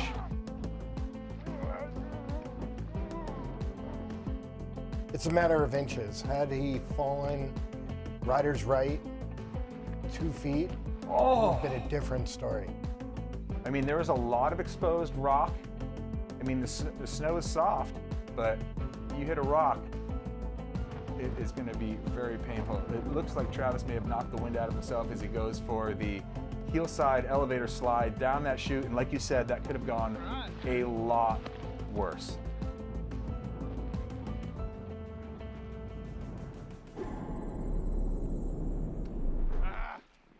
You okay? Yeah. That's scary. Slid on your back and it'd be oblivion from up there. Travis is down. Travis is down. Yeah, just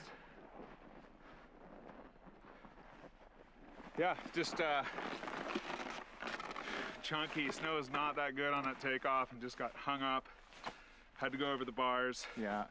And then had to like check off a little rock. And then at that point it was like, okay, I'm just gonna slide this one out. Yeah, totally. I'm just gonna get down. Incredibly light commentary for someone that just had to check off a little rock in a super 50-degree steep chute in Alaska. Well, when we watched the replay of Rasmussen being able to, you know, ride it out, coming up short on the rotation on the 7, you mentioned that the snow was soft enough, but I think the snow was, it showed how firm the snow was, and was the snow any softer, Rassman would have done a reverse score. Yeah, that's right. All right, so Travis Rice takes this matchup against Chris Rassman by virtue of run number 1. So moving on for Travis Rice. Little snowy. Crazy slam. It sounded a lot worse by, you know, the air trying to escape from his lungs in very awkward ways. Yeah, and I mean, the takeoffs of these features, some can be so soft, some can be super wind compacted, and those can really just kick you in such a weird way that it throws off everything. And then at that point, you're just kind of mitigating damage as you're. All right, Jared Elson is up next. He's matching up against Mikey Cicerelli for run number 2.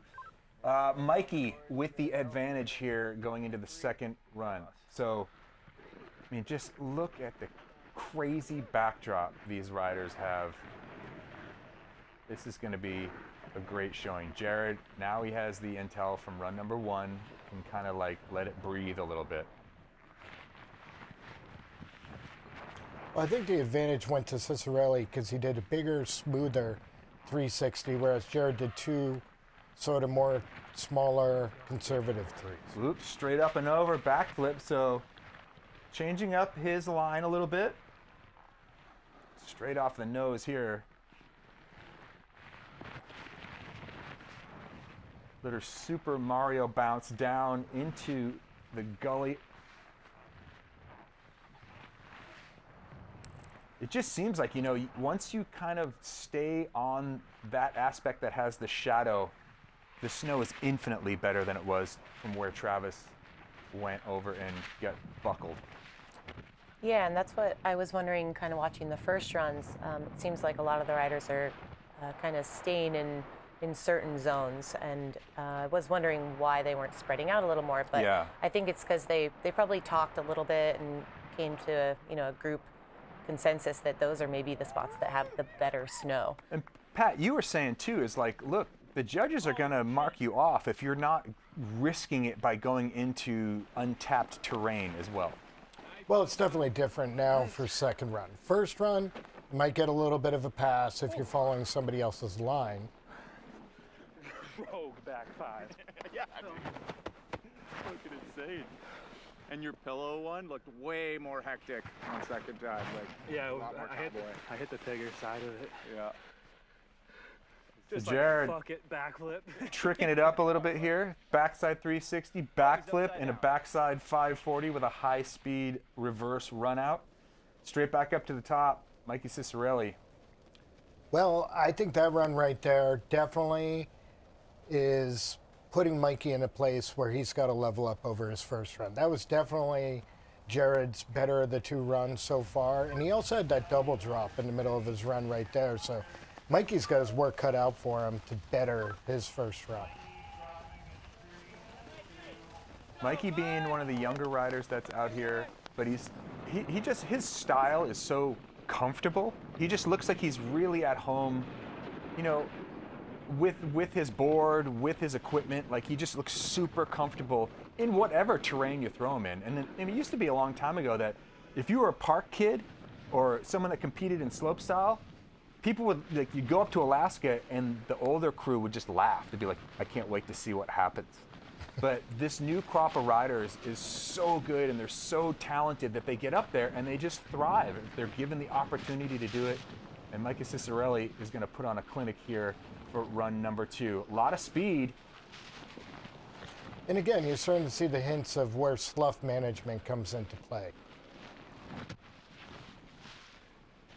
Little Indy pop off there on that drop.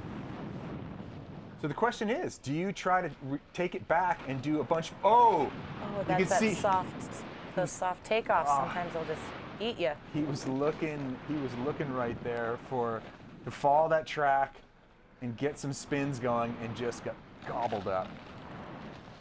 Well, Mikey's got to be stoked to even be in Alaska. I mean, he had a great showing in the duels, but remember, he advanced to Revelstoke because of Mark McMorris's injury, so he's had a great showing throughout both Revelstoke and now here in Alaska, leading after the first run.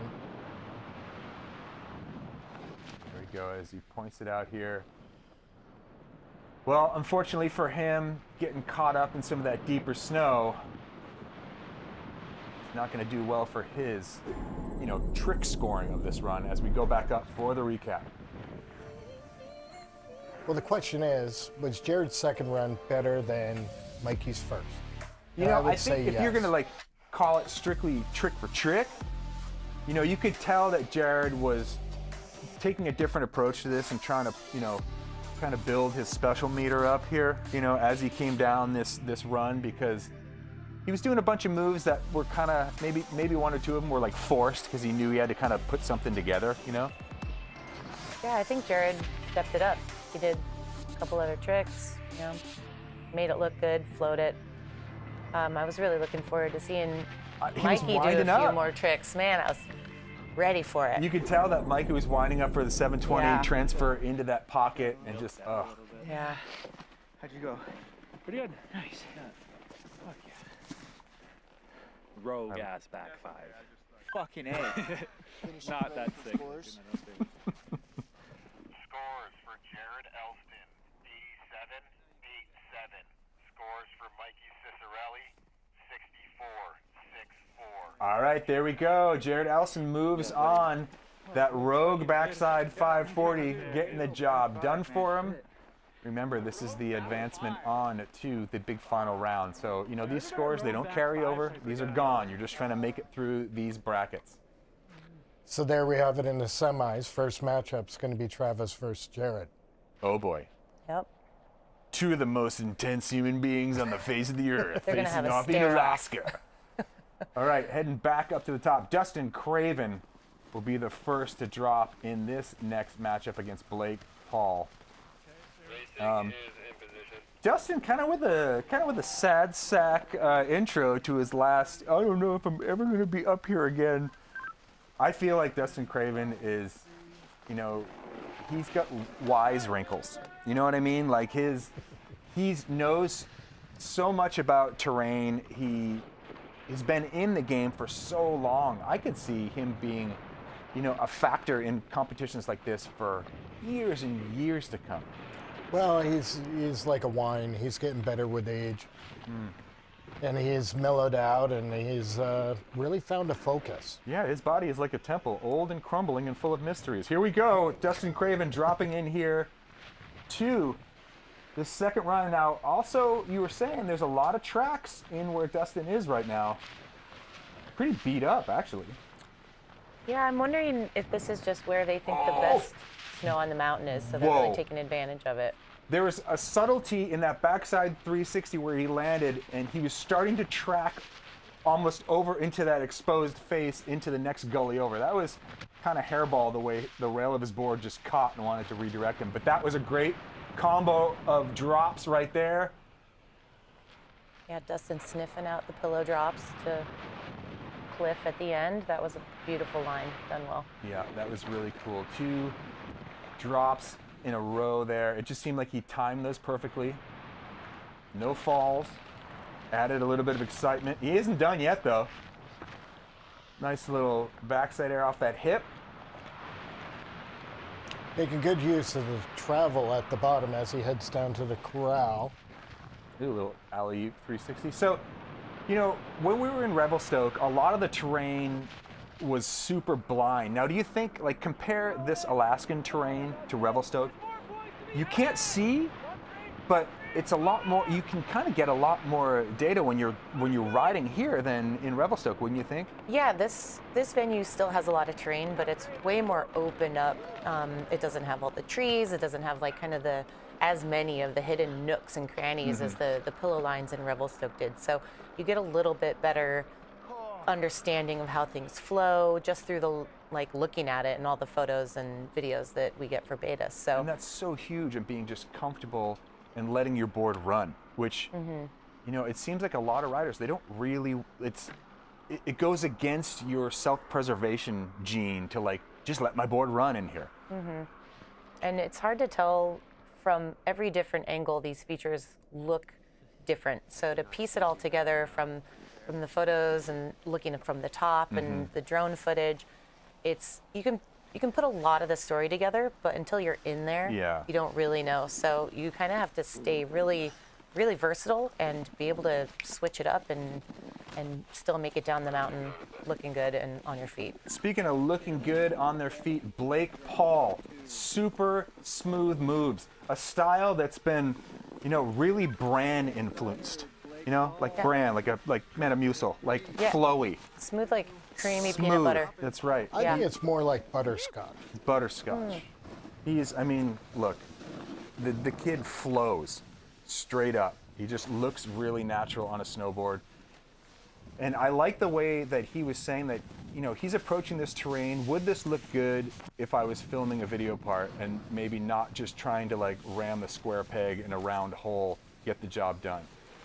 Well, I think when we talk about the judging in Credo, what we saw from the results of the first run matchup between Dustin and Blake, I think the judges really liked Dustin going through the crevasse, going for a little bit of a hell ride there, whereas, you know, Blake was smooth, might have hurt him, and might have looked smooth to make it not seem as difficult as it was. So we'll see how Blake adjusts knowing the scores. Blake getting the back 7 with the melon grab right there. So super smooth run, puts a big rotator in his run from top to bottom there. That was probably one of the better runs that we've seen today as far as top to bottom smoothness. All right, back up to the top here. Here's that landing. See, you had to shut it down right there. If you track off of that, you're doing like a mellow 70-footer to flat into the middle of one of those high chutes. consequence there. That right there, that's a shot for the highlight reel. Drop to drop to drop. So what do we think here, guys? Is it going to be the tricks of Blake Paul or like the combos of Dustin in that's going to push on? Well, I think it comes down to the R in Credo, which happened in the first run as well. I mean, that was a back 7. You got kind of the whip around on it, but I mean, that's the biggest, cleanest trick we've seen so far on this phase. But once again, this isn't a slopestyle competition. You have to put this entire run together from top to bottom. We're ready for scores at finish.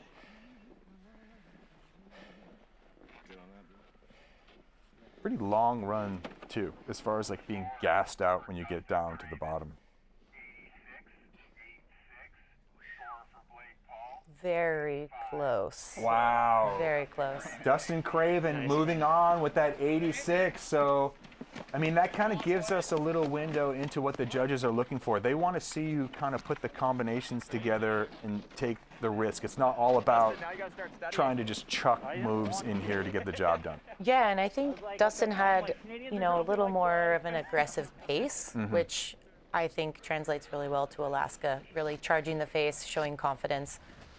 Instead of maybe slower picking your way down the mountain. Right, hunting and pecking down here. Okay, so Ben Ferguson is up next. He's going to be going up against Mikkel Bang. And this, for me, this is the matchup that I get the most excited to see because I think these two riders are so powerful. They're both incredibly talented as far as all different kinds of terrain. Two slopestyle masters. Ben also an Olympic half-pipe competitor, but now we see him here on the biggest canvas that our sport has to offer in Alaska, and they both look equally at home. Like the Ben's going back to that big diving board. Huge front three. Nailing a front 3. Well, we're seeing it here in the second runs too. The riders all seem to be taking a lot more confidence. They at least have some beta on the terrain and the slope and the snow. Hannah, what's it like to be on these faces? You've competed here, won the last natural selection here in Alaska. What is it like to try to slam the brakes on after you do something? Like, try to paint that picture for the viewer at home that doesn't know what Alaska riding is like. Ooh, I mean, hopefully you're not slamming the brakes on. Hopefully you pick a line that flows well and you get the speed right, but I feel like for me, it's like you're just very in the moment, and from one feature to the next, you hit the first feature, and then you're like immediately thinking about, you're thinking about what you're in and getting the next one right. It's just, you know, feature to feature, working your way down the mountain, being in the moment, and yeah, just trying to remember every move. Yeah, that's the craziest thing too. I mean, most people that snowboard don't really get a chance to ride terrain where like you literally get one chance to look at it going up or maybe a picture and you've got to figure it out, you know, figure the scale out from a photograph. It's the craziest thing ever. So unfortunately for Ben, putting a nose in on one of the landings down near the bottom, but we're going to go straight back up to the top. Mikkel Bang had one of the best combos that we've seen so far. The front 180 to switchback 180 butter transfer in run number 1. So smooth. When Mikkel puts a run together, he makes it look so beautiful, so easy, powerful, and when Mikkel's on it, he's one of the most fun people to watch. Yeah, I mean, dude, he's a powerhouse. What is he, like 6'4", probably weighs about 220 pounds of like Viking red meat eating muscle. Yeah, and so creative. He's, you know, even in previous tour stops, he does lines that nobody else thinks about, hitting a rock in one of his runs. Like yeah, Jibbin how the rock. was that? Yeah, it's at the backside 540 that Yeah. we saw here in Alaska in the last The event. butter to switchback one, that last run, it's like he's got some unique things that he pulls out in his runs. And he broke trail, rider's right, for the first runs. See him here trying to find his way into something. Frontside 180, looking for an opportunity to bring that back around. Little 180, so we had a nice frontside 3, that frontside 180 kind of pointing it through that chute.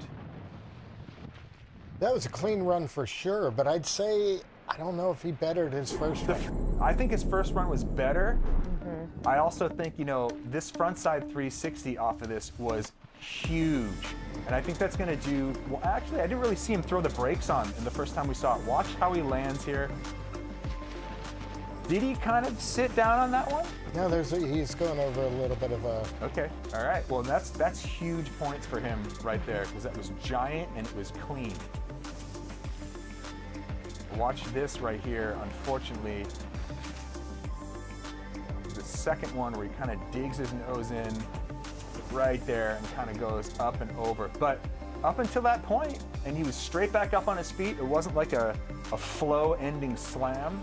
Yeah, and some things about these Alaska faces, from a distance, they look so smooth and like everything is soft and, you know, flows together. But when you get up in there, there's all these different little textures in the snow, different variations in the way it rolls and ripples. And so sometimes just that little change in slope or having a little bump can set you off and throw you off your line. It's getting really extreme up there.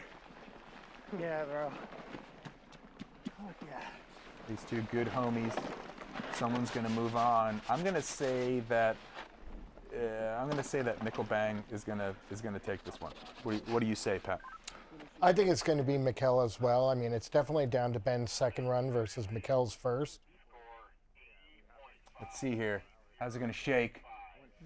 Yeah, and there it goes. Mikkel Bang will move on out of this bracket. So unfortunately, Ben Ferguson with that little nose digger will not be putting up a big enough score to take down Mikkel's first run. Yeah, that 90 was a big score off that first run. I mean, Hannah, you mentioned it about the soft conditions. Frankly, through my lens, I don't think it looks that soft.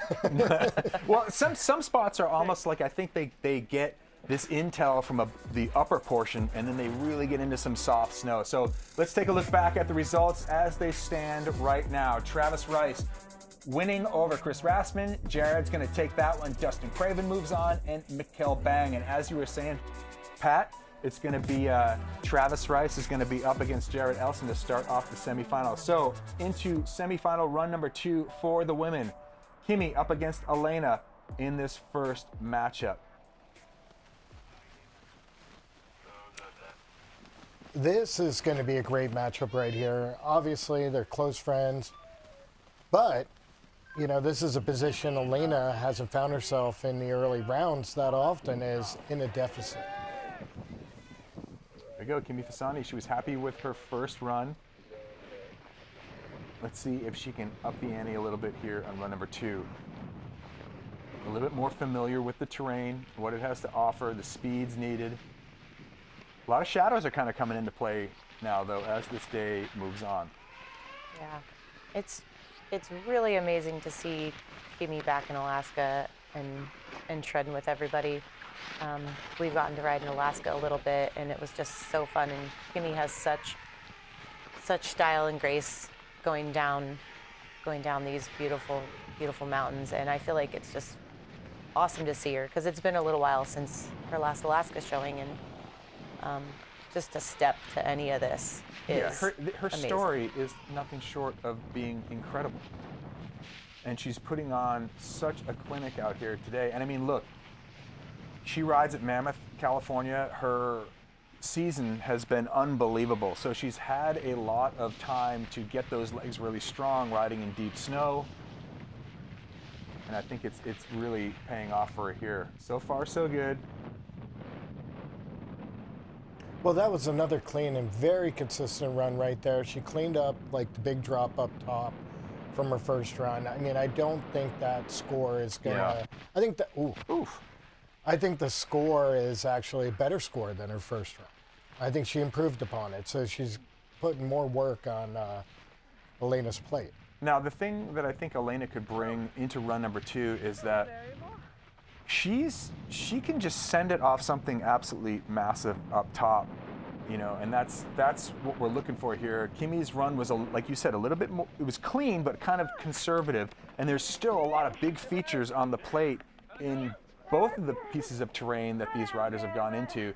And I think Elena probably knows she's got so many years of competing in halfpipe, and you need to have like a strategy when you're competing in halfpipe, you know, more so than probably any other discipline of snowboarding. She knows she's going to have to nail something big if she wants to take down Kimi's score from run number 1. One note for Kimi right there when we look at the credo and the judging, creativity and risk. That was, she cleaned up her first run, but pretty much took the same line second run. So we'll see how that's a factor. All right, so here we go. Elena on run number 2. And like I was saying, it's crazy that Elena came from a predominantly half-pipe background to be one of the best big mountain riders in women's snowboarding. It's I've said the same thing about you in announcing. Yeah, that's the same here. That's I right. mean, Elena's been putting the time in Alaska. She's been spending a lot of time up there since the trip from Full Moon years ago, and she's really coming to her, you know, into her own. She has a great sense of direction and picking lines down the mountain. I'm hoping this run we get to see a little bit more trickery from her. Check it out. She's heading into right now a zone that there are no tracks in, so she's definitely forging her own line here. And oh my God, look at that view of just how big and intimidating this terrain is. Nice little drop at the top. High consequence, see that exposure, a little bit of rock and pepper on the right there. It brings to mind, people have brought up Standard Films and Mike Hatchett. I remember one time I heard him speak and he mentioned that the best riders in Valdez are goofy footers, particularly because of spines like we just saw Elena go down. That's super interesting. Look at that, Elena with a big drop right there, getting some of the most incredible footage. You can see the drone just chasing her right there. That GoPro footage from that drone. I think the perspective that gives the viewers at home and us here sitting on the couch just a different view of how steep this terrain is. Look at that method, huge for Classic Elena, nice method. and smooth. That's exactly what she needed to do. She had that drop, the big smooth method transfer out of that hip. That was great. That was some really smooth snowboarding. Yeah, we saw her do a little kind of buttered around back 3, landed that, cruised around, got a nice method. That was a lot of airtime for her in that run and a lot of exposure towards Whoa. the top. Speaking of exposure, right there, patting the dog in that big rock. Gets that drop. After Kimi's run just now, I was thinking to myself, where she left the door open was tricks. And Elena definitely has tricks. Yeah, Kimi did that back 3 the first run, and I think that's what got her that nice score. But Elena stepped up with a little bit more air and a little more tricks this run. I mean, that right there, it's a lot bigger than it looks. And plus, like, this combination with that, look at how fun that hip looks. Oh my gosh, perfect method, super smooth, no tracks in the landing. That was dreamy. I think the rest of the field is trying to figure out where she found that. Yeah, totally. Yeah, that was a great line selection from Elena right there. So good. Elena Had a little Height bit of everything. absolutely lacing that second run in the matchups. Well, she put time to good work last year after the natural selection finals. Our first time riding in AK together is against each other. I know. Elena spent a month up in Alaska after the finals last year. Obviously filmed the arc part, but there we really saw in real time what she took away. All right, let's see what these scores shake out to. 93 for Elena Height. Huge score. She moves on in a commanding fashion. That was so fun. Wow. Foreshadowing. All right, we're going to have a little interview here from T-Bird, who's with Elena Height. Girls, ladies. Nice work. All right, we are here with Elena Height, who is headed to the women's final. She just put down a second run score, highest score of the day, 93. What motivated that? Was it Kimmy's 80 the round before, where you just had to step it up? It was Kimmy's 80. My first run, I was nervous, and the snow was very variable. It wasn't as deep as I wanted it to be, so switched it up, chose a new line. I knew Kimmy sent, so it was like no holding back. Kimmy had an awesome story in the little interview media day we did yesterday. She said the first time Elena went to Alaska to go film with Full Moon, you called Kimmy to get some advice. So this seems like very serendipitous and a little bittersweet. 100%. Kimmy has been like absolutely my biggest mentor, so it's such an honor to ride with her, and seeing her send up here is so freaking awesome. It's our first time in these mountains together, so it's been really fun. Congrats, Elena. Go catch your breath. We'll see you in finals. Well done. Wow, that was one of the coolest matchups we've seen so far, and I love it when riders they find that groove and they just flow. And it looked like Elena was just kind of on one there, and it made it look really easy and really fun and really approachable for me watching. And I know that this is like butt-puckering terrain. Yeah, that run had a little bit of everything you want to see in Alaska. All right, Haley Langland is up next, and we were kind of talking about how some of these shadows play in, but Haley's got that Oakley Prism lens in there, helping her to get some definition on some of these less than stellar lit pieces of terrain. And it really all comes down to being able to read the features as they come up at you really, really fast. And I mean, look, you got to have good lenses out there to get that done. Here we go, Haley Langland dropping in for her second go through. Well, I'm curious to see how Haley manages this run, knowing that she might have gotten a little bit lucky with a couple of the landings going a little too big first round. I'll say this though, Haley has landing gear. Yes. She can stomp. I mean, the Slush magazine cover, you should be pretty familiar with that. Big frontside 720 in BC. Like, she's probably one of my favorite people to watch snowboard because she stomps. And she has a pretty tight stance too. Like, her stance isn't that wide. So she's just super comfortable being able to set things down. Like, her balance point is pretty perfect. I'm going to say it, when she's free riding, she's almost like a Blake Paul. Very light on her feet. Yeah, bird bones. Good style. Here we go. She's looking. This isn't the same. Actually, maybe it is the same combo that she had on run number one. But certainly more calculated. Yeah, way more calculated, which I'm going to go ahead and say it. I thought that the first run through was a little bit more wild, but also a little bit more exciting. Therefore, I think her first run score is going to be the one to beat. I agree. I would say that her first run, she just kind of let it rip. You know, got a couple of good airs, was down so fast. This one, she took her time. She picked through a few more features. Dude, that run was so cool. Well, and there's a skill in being able to hang on. Yeah. Well, and also, you know, I heard the audio of her saying on run number one, I wish I grabbed my board more. Thing's attached. Here we go. Haley Langland is going to look up and wait for Zoe Sadowski-Synnott to come down on her second run.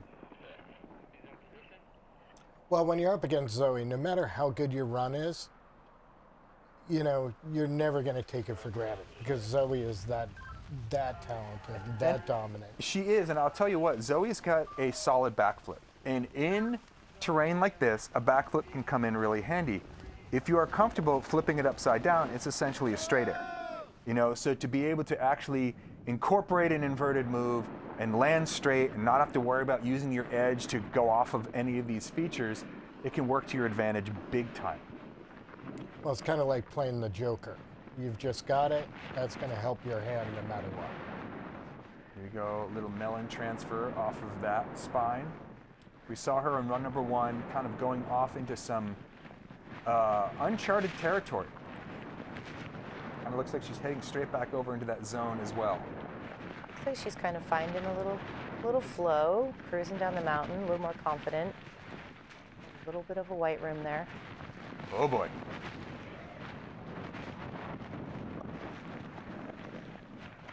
Finding her way back over. Look at that nice pop up and over. A little jack in the box there on that island feature.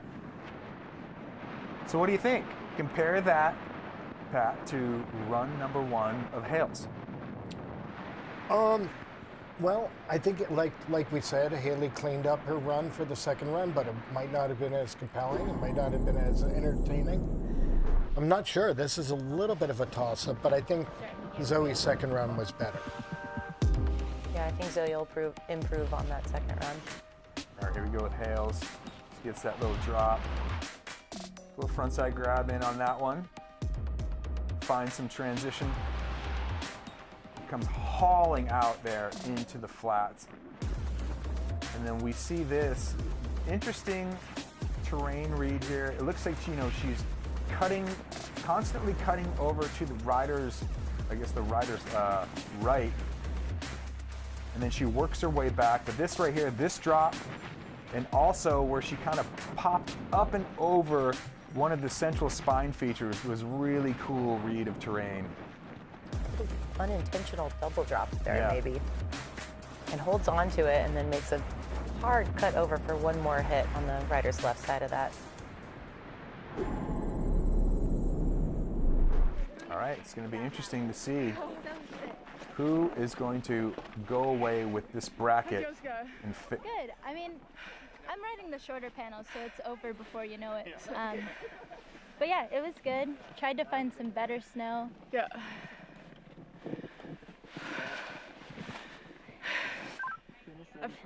I found the funnest little hit. Nice. It's like. Scores for Haley Langland, 63-6-3. Scores for Zoe. All right, so there it is. Yeah, Zoe is moving on from that matchup. So wow, look at that right there. Zoe Sadowski-Synnott moves on. She will be facing off against Elena Height. Yeah, I think Zoe snuck in a couple more airs on that run. Yeah, and so here we go. Like you see right here, Elena's going to be facing off against Zoe for the title here. Women's semifinal. Wow, this terrain, there's so much more left to offer. I mean, it's kind of a bummer when you see these riders get kind of stuck in these ruts. All right, well, we're going to throw to Stan Levier, who's got some words for us right now. Just wrapped women's semifinals run 2. We have got ourselves a show, people, okay? What we saw with the scores after run 1, not going to hold when Elena went head-to-head with Kimi Fasani, taking on that new line, finding the one she wanted, getting the highest score of the day, a 93. Elena's moving on to finals. And then between Zoe and Haley, Zoe finding her legs on that second run, doing what she does best, getting herself into that podium position. It's a guaranteed 24th podium in a row for Zoe Sadowski-Synnott. So it's a Zoe-Elena final. And if there's one person who can knock Zoe off that top spot here in Alaska, No question in my mind, it's Elena Height. So you're not going to want to go anywhere. Tune into this finals battle. Elena Height, Zoe Sadowski-Synnott. Let's have a little fun, shall we? Thank you, Stan. And we're just chugging along here in the Chugach. I mean, this has been an incredible contest so far. I mean, it's hard to even call it a contest, you know, but it is. Someone is going to walk away as the champ. But look, the riding here, and it's anytime, I'm so not an Alaska dude. Like, I'm just going to be honest with you guys right now. I think it's super impressive. I've only been up there a handful of times, and I'm scared shitless the whole time I'm there. But to watch these riders go into this terrain, navigate their way through it, and pick it apart in the fashion that they are is nothing short of incredible. What are your takeaways here after watching this and even seeing like where the women are going to be matched up against, you know, Zoe up against Elena once again here in this final?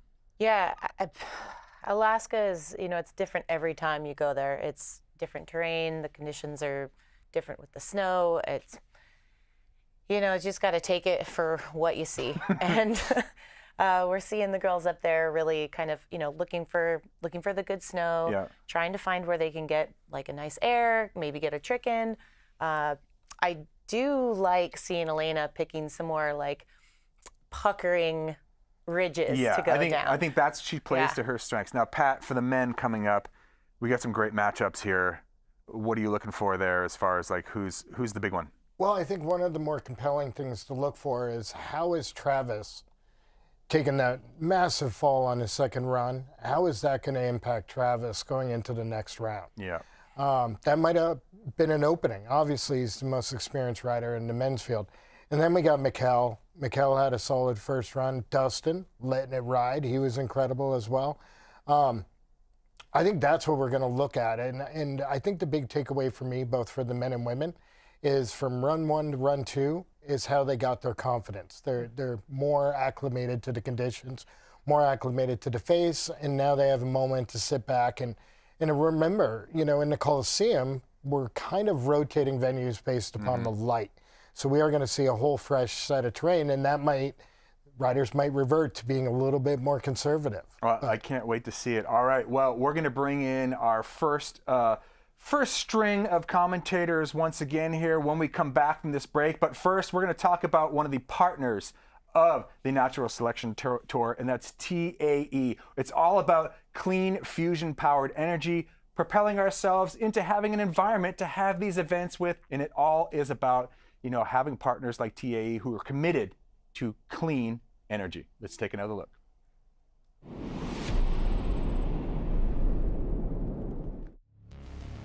Our winters are changing before our eyes. We believe in changing the narrative from one of crisis to one of inspired climate action. That's why the Natural Selection is pledging to go beyond carbon neutral. Natural Selection will be a drawdown event, which means we're putting twice as much carbon into the ground as we are emitting during the tour. That includes emissions from every heli bump, every sled ride, and every mile driven will be offset twice over. We pledge to bring the same enthusiasm for progression on snow to climate action. Because, simply put, neutral just is not enough. And this really is not even that radical of an idea. So we would like to challenge you and the businesses you work with to do the same.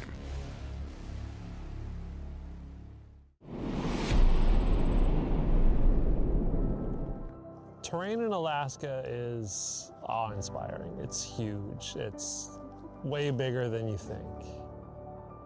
I truly feel fortunate to be able to ride in these mountains. Riding bizarre terrain with great snow. It's the diversity that's what's so great about snowboarding, is something that there's endless amounts of up here. The vastness of it. You could spend your entire life here and not ride at all. I don't think you can underestimate the severity of risk and danger that's involved with going into the mountains in winter. It's something to really be respected. Being familiar with your equipment and your protocols, it's no joke up here, so we're constantly on. Cliffs and avalanches, huge cornices, bergschrunds, crevasses, seracs. the risks are bigger. Absolutely mandatory that we carry avalanche rescue gear, beacon, shovel, probe, but also airbags, and then it's glaciated terrain, so everyone's wearing a harness and ready in the case that somebody were to fall into a crevasse. An airbag has a handle that can be deployed if you are swept or being caught in an avalanche. It increases your volume. It's really important when you go into the backcountry that everybody you're working with works together as a team. This is something that doesn't happen overnight. You really have to invest in it and continue to practice. Complacency is something that happens to even the best of us. And so keeping everyone honest, it's kind of the way that you need to operate in the mountains. Backcountry snowboarding is something that I couldn't really live without. It's a serious thing, it needs to be taken seriously, but the payoff is there's really nothing more fulfilling than being able to move through the mountains, do big things in the mountains, and again, that takes really strong teamwork.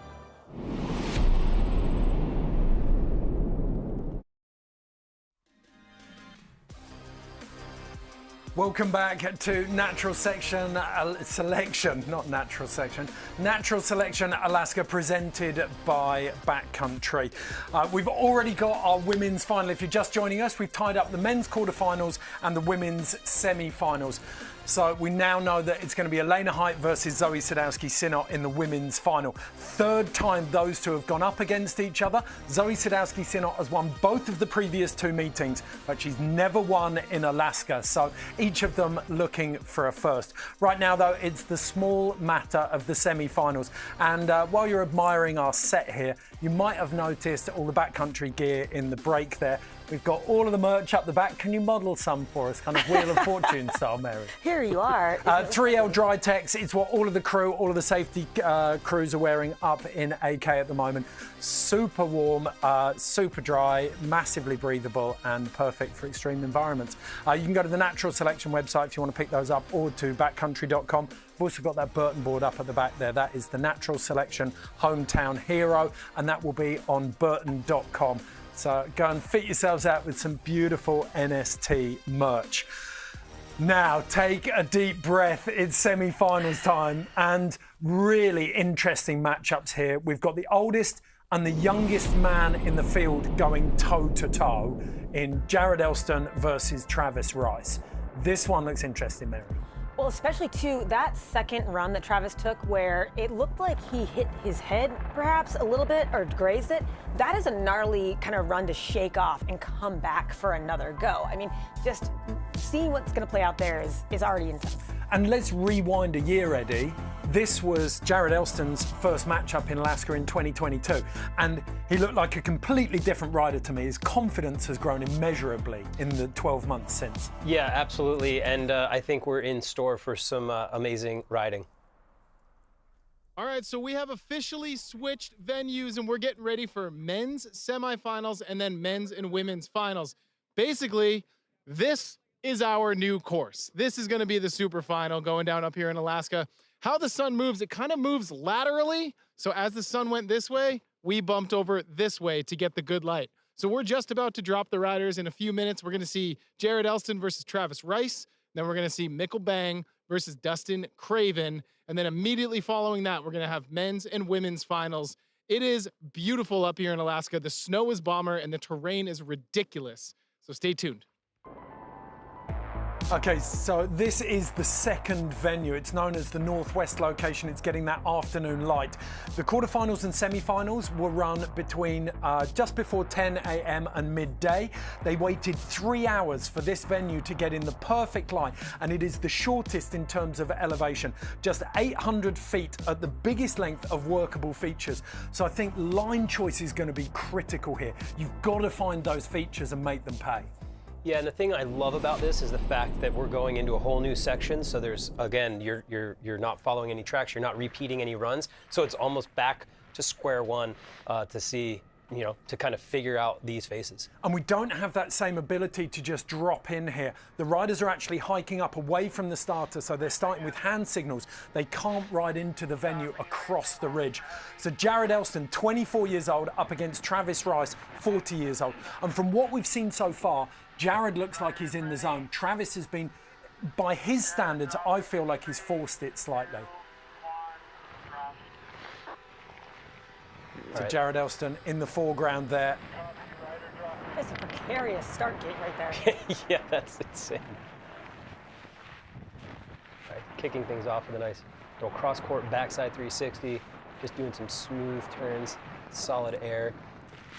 Jared looks good right now coming down the top of this run. And I agree with what you're saying, Ed. I think we're seeing, you know, Travis not have his normal form in that first round. So I think it's going to speak to his mental toughness, whether he's able to come back on this one again, because Jared is putting on a show right now. Oh, that front three to back three, and then holding it together, super smooth by Jared. Also, that was a little bit of Saturday Night Fever. He had some fast footwork to get out of that. That was just lost some speed there at the bottom, but again, I think that was probably past where the judging ended.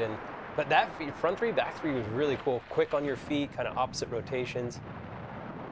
And again, I think exhibiting that kind of very considered speed and direction, like no stopping, just very smooth pull on the top section there, that's going to bode very well in Elston's favor. Well, we knew that it was going to be, by the stats, that it was going to be a short venue with not an awful lot of elevation, and that was borne out with the intensity of that run. Jared was snapping those hits out, back three, that step down off the ridge, front three, back three. Very, very solid first run from Jared Elston. How's that snow, bud? It's decent. I would say decent.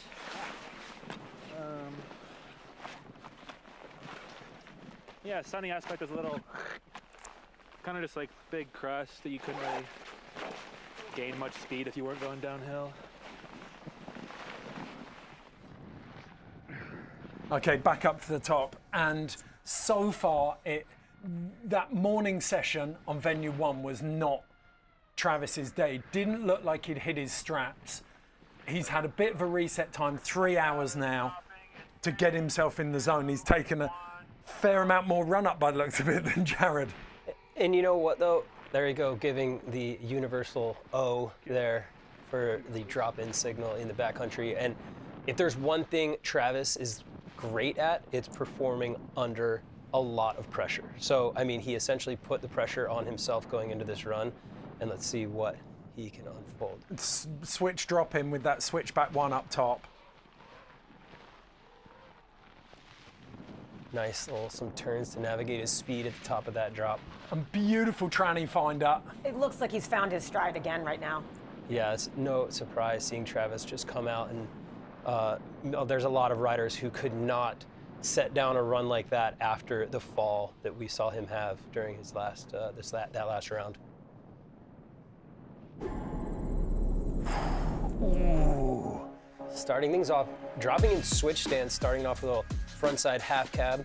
Well, no, this is the back three off Jared. Oh, I'm sorry. Yeah, sorry. I thought that was Travis. I mean, this is a very well-matched first run, I feel like, for these two competitors. Yeah, judges are going to be earning their money on this one. These two are very, very close. I mean, Jared came out very strong. And that's the thing is, Jared he gets better throughout the day, the more time he puts in every one of these, I feel like.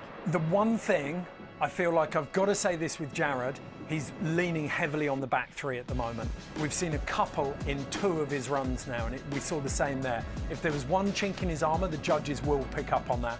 Whereas Travis has got that switch drop in. That's a really good point, and I think that's we don't see that with Travis very often, especially just because of his comfort with this terrain and his ability to kind of adapt to anything. That back three, kind of seeing it from the other angle is pretty cool. He kind of gaps out to a little pillow and then kind of back threes off the pillow. It'll be curious to see, again, like you just said, Ed, how the judges are going to score this. I mean, yeah, I mean, Jared's run was a little, overall, a little, kind of more flowy, if you ask me. Well, both of them, in terms of creativity. I mean, it was okay, but I didn't, got hung up in some crust on the takeoff. Yeah. Limp-dicked in it. Yeah. It's one way to describe it. That actually broadcasted over radio. That's perfect. How'd yours go? Look like a... Scores for Jared, 81-81. Scores for Travis, 80-80. What you both said, very, very close. Nothing to choose between these two. So you got an 81 trying, dude? Yeah, Jer. Come on. Got him where you want. You see Travis grit his teeth then. Wow. Yeah, I mean that. I think again, I think that was a good call. That was a very difficult run to compare those two. But I do think Jared had a little bit more bouncing around. That front three, back three combo just looked a little more flowy. Travis put himself on top of that pretty big drop, But at the end of the day, I think that 81 to an 80 is pretty solid scoring. Yeah, but Travis almost needed a settler. He needed an antacid that was going to just bring him back down. He'd swung so hard in those first two quarterfinal runs, and it had bitten him slightly. Okay, back up to the top, and this promises to be very interesting. Craven, again, like Travis, I don't feel like he's found his full rhythm yet. He's got so much more to give. Whereas Mikkel, his mojo is firing on all cylinders right now. All right. The Norwegian giant. Just these angles, they really do get my heart racing. It's insane. Alaskan terrain was built for Mikkel, wasn't it? Yeah, absolutely. Wow, this is a really gnarly line choice right from the top. But look at his flow in it. Yeah, his flow is good. Just no hesitation. Huge front three, stomps it. Snap! Beautiful. Wow. So far, this is an incredible run that we're seeing from Mikkel. And Dustin. Unbeatable. This kind of form, he's unbeatable. Yes. Yeah, Dustin has his work cut out for him because that was about as smooth as a run like that could get. And you can see that's a big fin of moraine running down the center of the valley. All of the spectators are up on that fin. They can see these venues perfectly. It's like a natural amphitheater, hence it's called the Colosseum. Mikkel's I feel like he missed this in 2022. We saw it in 2021. Last year he was brilliant, but by his standards, not great. Well, it's like, we've mentioned before in this broadcast, it's that you have to be in that mental frame, that perfect space to be able to ride this terrain exactly the way you want to. And when you're in that moment, as it looks like Mikkel is right now, you really are in that golden spot. Okay, Dustin Craven back to the wall, and his board hasn't even touched the snow in the semi-finals yet. Mikkel Bank, no doubt, we don't have a number on it yet, but that's going to be one of the biggest runs of the day, no doubt. Good.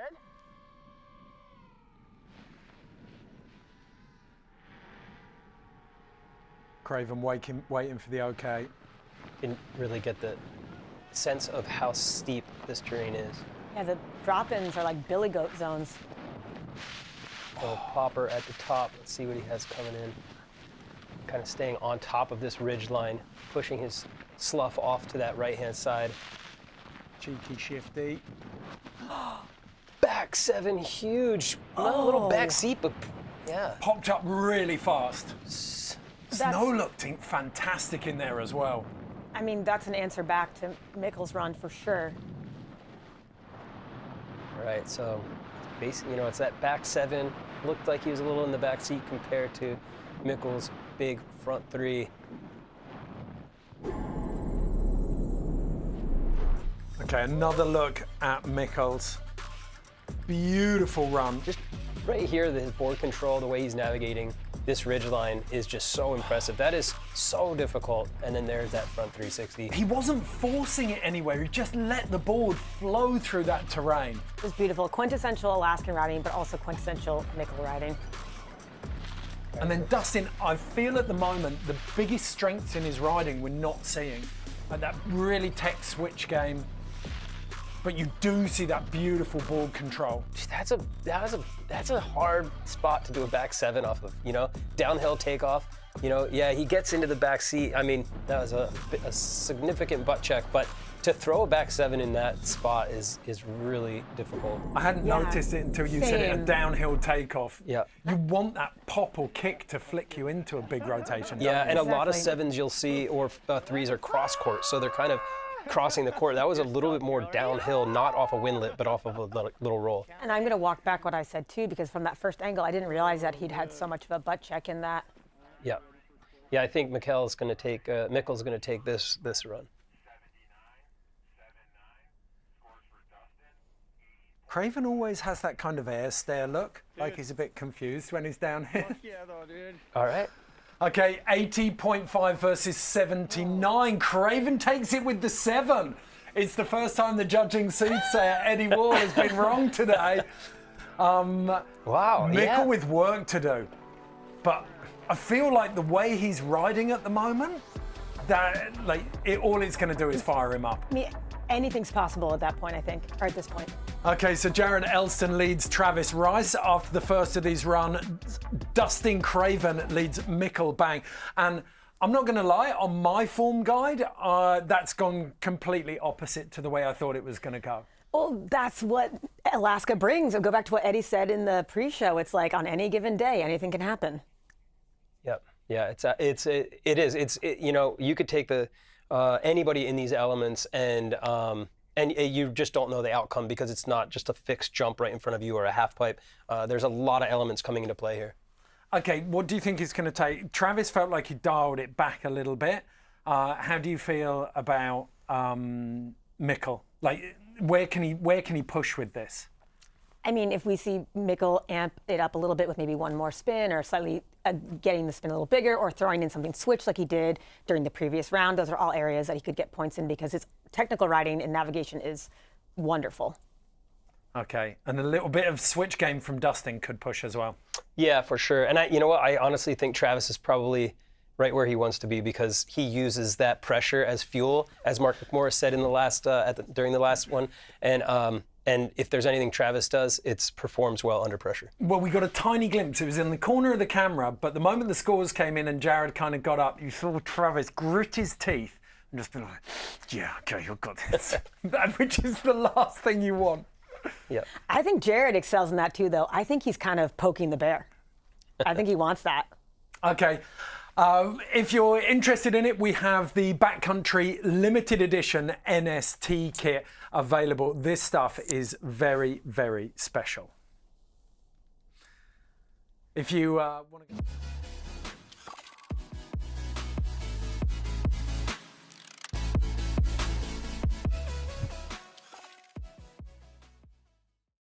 A cool way to think about the NST kit is to try imagine everything that fits under the NST umbrella. These events demand a lot of the athletes and of our crew. You know, we're working in conditions that are, whether they're pure backcountry or side country or resort access. We're dealing with storm snow, we're dealing with POW. We've got weather windows. NST is this blend of backcountry freestyle riding meets a contest scene. In working with the NST team, they were looking for more of a utilitarian design that can really work with their packs, with their radios out in the backcountry and in freestyle riding. It's been rad working with backcountry over the last 3 seasons and seeing the evolution of the product. This kit is at home anywhere people are working in the snow. And if you're interested in it, all of the gear is hanging up at the back there, or you can go to backcountry.com and check it out. Limited edition natural selection gear, top of the line, top spec. We've also got, if you head on over to naturalselection.com, the posters and the NFTs of the event poster. Absolutely love these things. This one is AK, I love, did you see the Revelstoke NFT one? With those layers and the kind of snow on it with the pillows? It's beautiful. Absolutely beautiful. Also worth pointing out that we've got a partnership with Sendy, the app. It's essentially a way to turn your gear into cash. Whether you want to rent it out or whether you want to sell it, you can download the app anywhere in North America. And then if you're traveling somewhere, you don't have room to take your gear, you can find places to rent your stuff. Or if you live in a resort and you want to rent your stuff out to people who are visiting, you can do that too. So turn your gear into cash, download the Sendy app. Okay, we're getting ready to jump back into the second run of the semi-finals. We talked it up, but Travis Rice backed into a corner behind Jared Elston. He's definitely going to come out swinging. And Mikkel Bang, I think a very, very close call between him and Dustin Craven. But if you're making a call now, who would you say? I'm going to let Eddie go first on this one, I think. I mean, if I'm being backed into a corner, I have to say it's going to be between Travis and Mikkel. But you know what? I've been wrong before. Well, you've been right up Yes. until that final call between Dustin and Mickle. So we're back up to the top of this second northwesterly venue. It's one of the shorter pitches, but it's definitely got the most playful terrain. And you can see there, almost Tordrillo style, melted ice cream kind of spines off the top. Jared Elston back up on top of this little diving board. He gained so much speed on that cross-court traverse, didn't he? Yeah, and you mentioned that the length of this one is a little bit shorter than what we saw in the first round, and that puts a lot of pressure on because you may only have one solid drop to really impress the judges. So Jared dropping in, starting things off with a nice air, and then huge backside 7. Probably he had enough. He had to slow that down. He probably had enough time to do a 10 there. That was pretty wild. Huge respect to him, though, for going for that one. Completely. And when you have Travis dropping behind you, you have to do that. I mean, you could say that about any competitor in this. You have to pull all the stops. But that's almost Travis's superpower. I think you said it, Eddie. Back 3 to a crippler. It looked like he was almost scraped his head on the ground as he did that. That was amazing. Super clean, though. He has that kind of quick feet, almost like Austin Sweeten style there. I love seeing that, and ending it with a backflip to a big claim by Jared Elston. Right in front of the spectators up on the moraine. I love that comparison, Eddie, to Austin Sweeten. That I had not thought of that before, but that makes so much sense. And this is interesting too, what's going to happen with the scoring and the judging on this, because yes, he had that fall, but he kind of went buck wild right after that. Yeah, it's, it will be interesting to see. But again, the judges rewarded Craven's back 7 without much of a clean landing to the front 3 of Mickle. So, I think just even attempting a big trick, as long as you're not cartwheeling down the face afterwards, I think you're going to get rewarded. I think as well, you have to acknowledge the ambition of Jared Elston. He came in here and was really intimidated in 2022. That run, his transition to basically becoming an Alaskan veteran seems to have been done very, very quickly. But now it's the turn of Travis Rice, winner in Revelstoke, defending Natural Selection Tour champion from 2022. Things haven't gone his way so far today. He is behind Jared Elston's first run. He might even be behind his second run because that could be an improvement. Let's see how he responds. Curious to see if he's going to take a new line here or follow a previous track. So far, it looks like he's a little bit on one track. That's Mickle's line, isn't it? Yeah. Where he flowed through here. So far, looking really smooth, really clean. Putting himself on top of a big double here. And, oh my gosh, stomping. And again, being able to stop his amount of speed, going for that huge backflip, that was a very solid run. Yeah, Travis doesn't miss a beat, and I think just honestly remarkable at how his first 2 runs went into going to that one to really pulling it back together and being so composed. That was a hammer run. If that was a first date, it was so direct, it would have been rude. Okay, so Jared Elston on that second run just milking that entire run in for speed for this. That back 7 was so big. Unfortunately going down a bit. So, I mean, the judges are really, he took a pretty big tumble there. I think the judges are gonna obviously dock him points for that. But, got a nice 3, and then this crippler. That combo together, that's what the creativity is talking about, isn't it? It's so exciting to see his advancement in this terrain too, though. I mean, this is like a little bit of a glimpse of the future. Yeah. Well, we said it with that Mikey Cicerelli heat, but then Trav taking a leaf out of Mickle's book. This is a great example of slough management and also not getting in the white room, and then a perfect little double drop. Look how big that is from that angle. That is massive. Yeah. That drone angle on the GoPro is ridiculous. Again, being able to land and be able to check his speed to set up for that backflip. That was a perfect thinking 4, 5, 6 steps ahead the entire way down. Yeah, I'm pretty sure Travis is going to walk away with the highest score on that run. That 7 was mighty, man. A little too much What you've got to admire in Travis as well is his ability to put those first couple of quarterfinals runs, which didn't really go his way, but he scraped through behind him. He's just sort of wiped the slate clean and gone, start again, take a breath. Landed at. My tail just goes.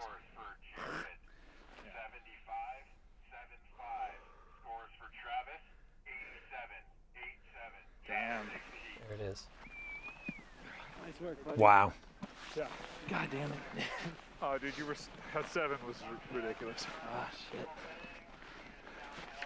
All right. I love to see how much that means to Jared. I think Jared has got a really strong slice of the competitor in him. He's strategic, he hates losing, and it's pushing him really hard. I completely agree with that. All right, dropping 10. Okay, so Mikkel Bang, the Norwegian, goes up against Dustin Craven for the second time in these semi-finals. If you're just joining us, second runs of men's semi-finals in Natural Selection Alaska. This is the live watch party. We're watching it as it unfolds. Okay, so Mikkel taking a fresh line, which I know the judges are going to love to see. Oh, my goodness. There's just not a doubt in your mind that he's going to land it from the moment he takes off. Wow, front 5, making his way switch, and then into that cab 1. Wow. I just feel like, they talk about people putting on a clinic. That was someone putting on a clinic of how to ride in Alaska. I mean, Mikkel's on one right now.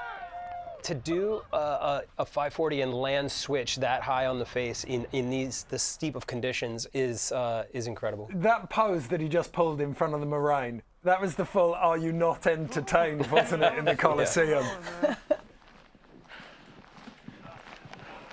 Yes, Mikkel, we are entertained. That was fantastic. It's liquid snowboarding. We saw it from Torstein in Alaska last year when everything he did just turned to gold. And Mikkel's in that zone. He's just, you get the feeling he's not going to miss today. Yeah. Now, Craven in the lead. We're going to have to see if he's able to top that, which, I mean, that's going to take a lot. That's going to take a solid run. Well, you made all those great points that I'm sure the judges saw that Mary and I missed, that downhill takeoff into a very difficult angle of landing on that 7. The tech master going up against the fluid Norwegian.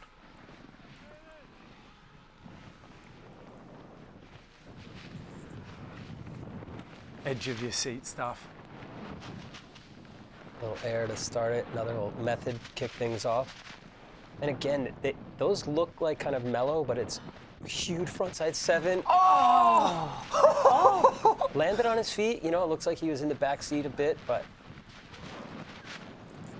All right, so it's really going to come down to that frontside 7 and Mikkel's frontside 5. At what point are you ever going to see 2 7s in a semi-final in the backcountry? Oh, this is a tough one. I don't envy the job of the judges right now. The other thing, too, with Mikkel, he lands the 5, watch this, and then continues to ride switch for a little while. He doesn't just quickly hop around. And look at that. It looks like he landed on a park jump. Well, you talked about 4 or 5 features ahead. Mikkel's got that whole run down. He knows exactly where he's doing everything. And you talked about it at the start, Eddie, in Alaska. Like, you're constantly reviewing your plan because the run's changing as it unfolds. There we go, get another look. Yeah, so he sat back pretty hard on this. I think that's something that the judges are gonna take note of. Yeah, I think Mikkel is gonna walk away with this one. Yeah, it wasn't just a deck chair, was it? The board was above his head for a bit there. Another cutie stomp. How'd that one go, Dustin? Yeah, it was alright. I sat back on my front 7. But good snow, fun. It was cool. I hit it like a hip. I saw that, dude. We can just see it. Yeah, bro. Off. Fuck yeah. Head kid. I gotta crack a beer with one of you guys. All right, ready for scores? All right, scores for Mikkel, 90, 9-0. Scores for Dustin, 86. There it is. Box! 2 huge scores coming in there. 2 of the best runs we've seen, but I don't think there's any complaints. I'd love to see that mutual respect between the 2 of them as well, but Mikkel is just on fire at the moment. I did. What did you do? Yeah, this is going to be a very exciting finals. Yeah, so I mean, I love how everybody hugs it out of the bottom too. It just kind of shows that, snowboarding, it's an individual sport, but everybody's out there to have each other's back. Nobody wants to see anybody go down. I'm going to have to check my records, but I don't think, we definitely haven't seen a Mikkel-Travis final but we are going to see one now. And it's been a long time coming. Zoe Sadowski-Synnott congratulating fellow finalists while it's on to the Pacificos for Dustin and Jared. The after party starts here.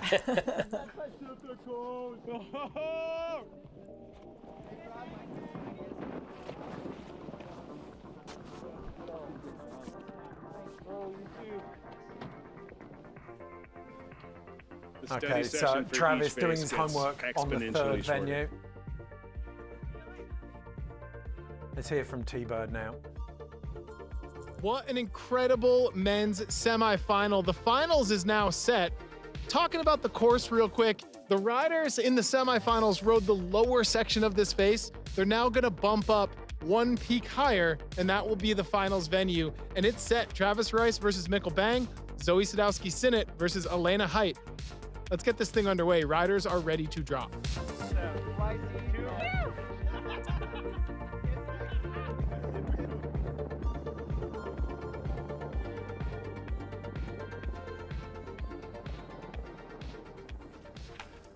So, semi-finals done. We now know our finalists in the men's and the women's. Mikkel Bang versus Travis Rice. Mikkel has been on form all day. It feels like Travis is starting to get there. I mean, I feel like Travis is burning right at that time when you want to reach your pinnacle for the day. So that is going very well for him. But Mikkel's already there. I mean, two different approaches to the mountains, both very, very solid riders. Different styles, but they both can kind of adapt to anything. And I think that's what makes this matchup incredibly exciting.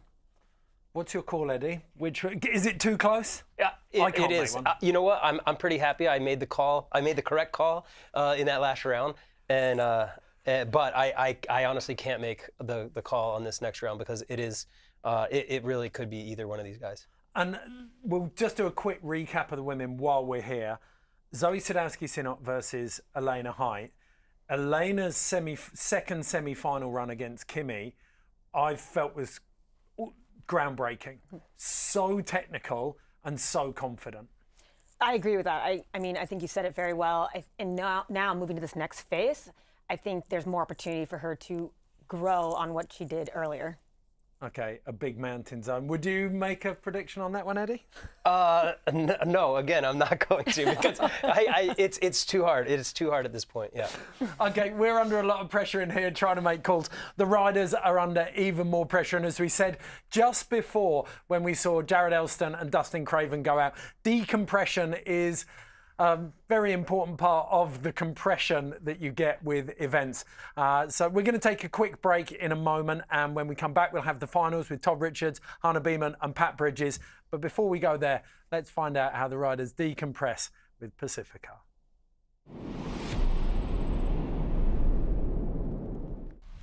Rider is ready. Any cameras not ready? It's dropping in 3, 2, 1, drop. We're in such a high stress environment that the minute that stress is relieved and we've put on the event or we've had a great powder day, it just turns to absolute joy.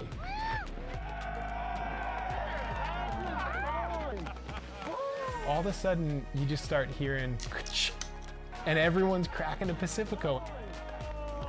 Everyone gathers at the end of the day and have a drink and share some high fives, and vibes are so high.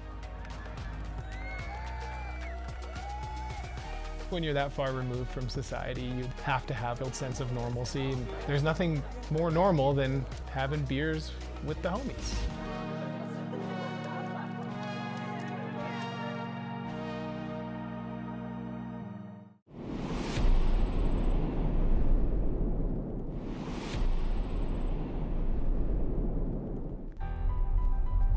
Valdez, Alaska. The last frontier and the ultimate playground for the world's best riders. In snowboarding, it's a tale of David versus Goliath, as mere mortals are pitted against indestructible giants. Nestled in the foothills of the iconic Chugach Mountains, Valdez is widely regarded as the snowiest town in North America. averaging over 300 inches of snow every winter season, with record winters yielding up to 550 inches of snowfall. Yes, you heard that right. That's over 46 feet of snow. Massive wet coastal storms routinely slam the region, depositing huge amounts of snowfall, and this wet snow sticks to every crag of the surrounding range, rendering even the steepest angles of terrain rideable. The Chugach Range stretches approximately 250 miles east to west and 100 miles north to south. That's just about the size of Switzerland. Their formation was created from the movement of the Pacific Plate as it drove up against and underneath the southern Alaskan coastline, creating behemoths seemingly straight out of the ocean. Couple that with the annual snowfall, and you have the quintessential snowboarder's playground.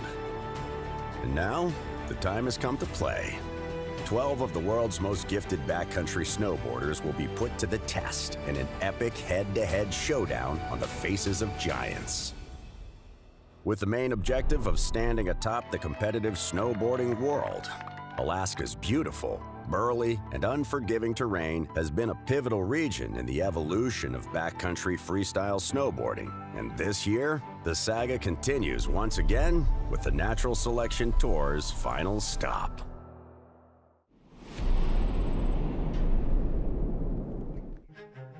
Travis, who has had a long career, he's at a stage of his life, he's like, well, I want to use this as a microphone to really elevate the conversation around sustainability, to celebrate Mother Nature in a very engaging way, and almost use the competition, the content as a Trojan horse to have these conversations and impact change.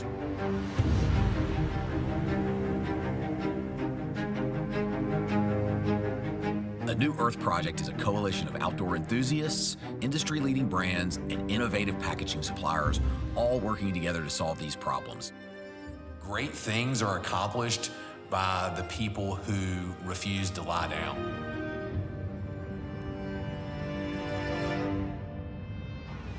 Our whole mission around celebrating Mother Nature and talking about sustainability, now we have something very tangible that's relevant to our audience. At the New Earth Project, our tagline has been, we do this together. And that was something that we figured out really early. Like, the secret sauce is community. Yeah. The secret sauce is everyone working together. My hope is that brands will begin to look at this sustainable transition as something to celebrate. And at the end of the day, that's what this should be about, is we're all inspired by this beautiful planet, and we have a responsibility to understand our impact and do everything we can to minimize that if it's negative.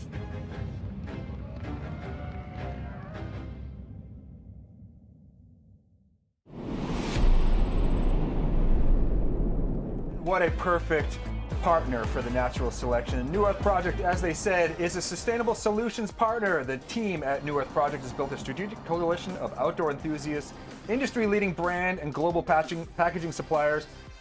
Hey, their goal is to rid the world's oceans, lakes, and rivers of plastic pollution, and that is a fantastic thing to do, and it's a perfect partner for the Natural Selection. Natural Selection, all about sustainability, also their partner TAE, into clean energy. Let's do this. We only got one planet. Let's make it last a little while longer.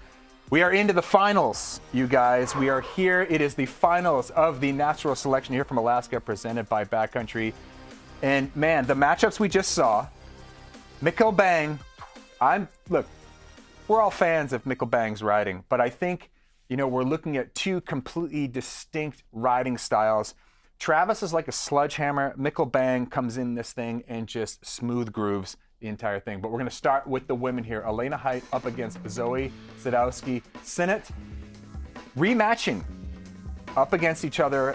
We saw that in Revelstoke as well. I mean, another two completely different styles of riding. Hannah, who do you like in this matchup? I really liked Elena's strategy of going for some kind of classic Alaska spiny, puckery lines. Right. And Zoe just has some more tricks that maybe we'll see in this next round. Well, here we see the way the men's bracket worked out today, and here we are at the end in the final. Travis against Mikkel. Travis, a powerhouse. Mikkel, also a Norwegian powerhouse. Pat, I mean, look, you can compare and contrast their careers as well, of how they came up and the riding style they like. Who do you favor in this matchup? Make it quick. That's a hard one. I can't back away from Travis. Travis just has the pedigree, he has the experience, and he's got that mindset where you can't count him out. Okay. I mean, look, I can't wait, because when you watch powerful riders like this that are very well adapted to this kind of terrain and look really comfortable in it, we are going to get a show. Now, as the riders have been competing all day long in Alaska, we keep moving over into these different venues. Here we have the Upper Coliseum. It's almost twice as long of a fall line of the semi-final venue that we just got through. So it's a lot of terrain, it's a lot steeper, and man, oh man, that snow looks incredible. So this is gonna be a great showdown for the finals. It's gonna be really exciting. I mean, it looks a lot more adventurous in there, Hannah. There's a lot more options in there. You got a lot more time to figure it out. Yeah. Also, a lot more time to stress on your way down. We saw before the commercial break, Elena and Zoe both studying feverishly on the iPads and the iPhones, because that's really the only way that you can get eyes on this terrain right now. Sure, they've probably flown up and over it in a helicopter, but there's no real tactile intel going on. So we're going to get this thing started in 2 seconds. I've been a competitive snowboarder my entire career, and this event is so different than other events in a magnitude of ways. I want to say, one, just the involvement of the riders is really special. You know, the event's doing the best they can to include us and our opinions on what's going to highlight snowboarding the best. And also just the unpredictability of this event, I think, sets it apart from any other event. Going into it, I think all of the riders are on their toes, and that keeps all of the viewers on their toes. So it's really special in that way of you really don't know what you're going to get until you're on the slope. And Elena is right in that regard. I mean, you think about any of the other aspects of competitive snowboarding. Imagine a slopestyle course that you got to look at for 30 seconds, and then you had to figure out the speed on run number 1. It's not, for the faint of heart. Here we go, getting ready. Elena dropping in for her first run of 2, and this is for the championship here at the Natural Selection. Well, this is our first look at this new part of the Coliseum. Again, it's higher up on the hill. What we saw in the men's semis was much better conditions, softer snow, a lot more powder. We're seeing it here with the women already. Yeah, that lower section they were just competing in might have had better snow because it was a little lower in elevation. It looks like it's a little more wind affected up high here, so they might have to hunt and peck for that really good snow again, kind of like we saw on that first venue. But I mean, there's a lot of real estate to go and explore over here. Here we see Elena getting herself back into the sunlight, trying to stay out of, that flat light shadows in there. But she's really doing a great job of finding her way through here. It's a lot steeper, it's a lot longer. And this is later in the day too. So these riders have been competing all day long, and she kind of just falls off a little cornice right there. Got herself on top of a nice little rib here. Gonna maybe see a little bit of some drops. Well, here we have a feature of consequence. Nice. And Pat, you said it earlier, like slough management isn't such a big factor today, just probably because of the way the snow has been set up. But there's that really hard snow that's in the middle of these valleys. So you hit that going fast and it can throw you on your face. But Elena, looking like she did a great job to read that terrain. Now she has the intel on it. So run number 2 will be able to push the boundaries a little bit more and try to find some of that bigger airtime. These first runs are really just recon runs, really. Yeah, and every new venue we've seen, it's like you got to start from scratch. So the second runs will probably be a lot more adventurous. Well, you don't want it to be a contest of attrition, like who falls the least. And that was a very solid first run here in the finals for Elena, so she's going to be able to build upon that.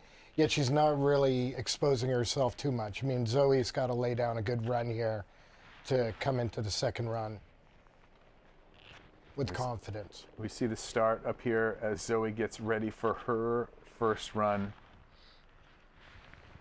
We're going to hear a little bit from Zoe before she drops in here and build a little drama into the finals.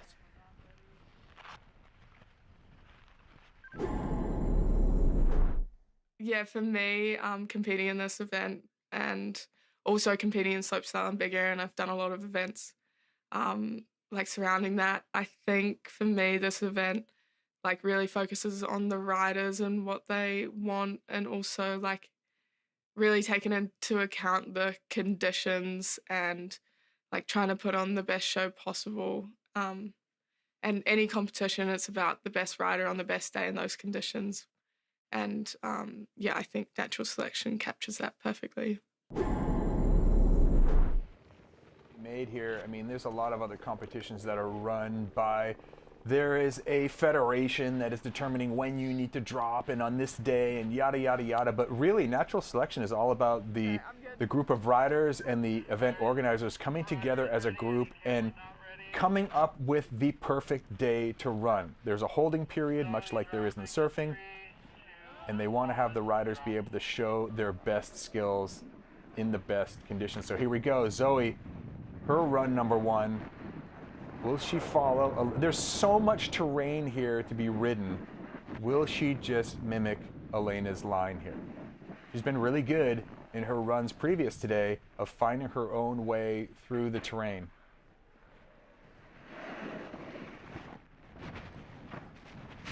Ooh, a little crusty in there. Yeah, she's kind of working her way down the ridge a little bit more. Big frontside 360. Well, similar to what we saw when it came to Kimi and Haley, it'll be interesting to see if like doing a 360 in the middle of the face is going to be the edge that takes her to the top. The conditions. For these features. Look at that right there, just off that little nose in the middle.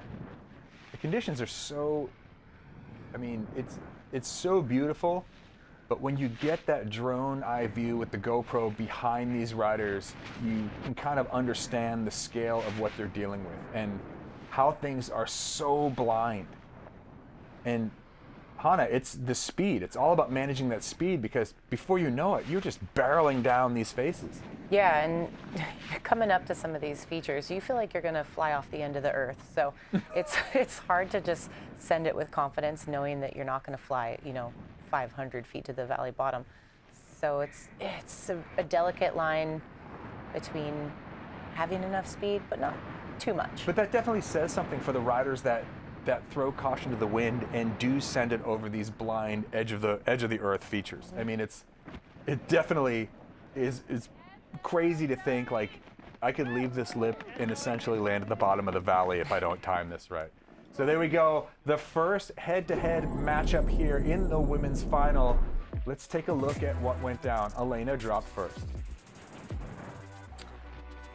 So you can kind of see both of the girls feeling it out, kind of searching for, I think, a few features that they could potentially throw a spin off, trick off, and just getting a feel for the snow in this new zone.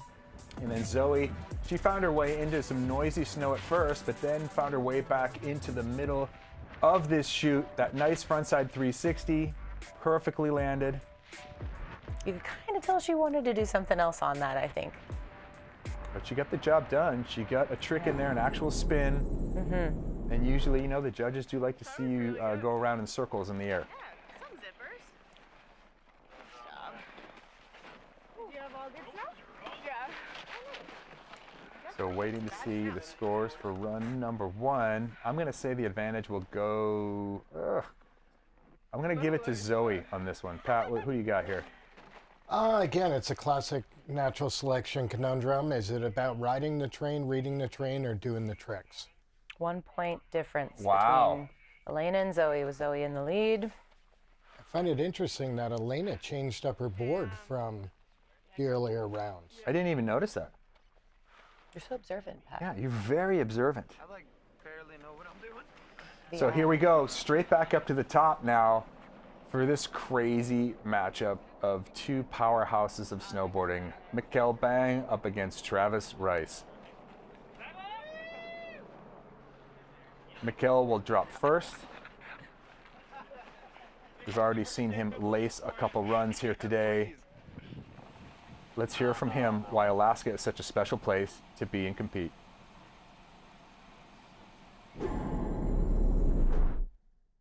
Oh man, Alaska is, you know, at least for me, it's always been a dream coming here. I don't know, I think the first time I went to Alaska, I was like, when I was going home, I tried to explain to people like what it was like up here.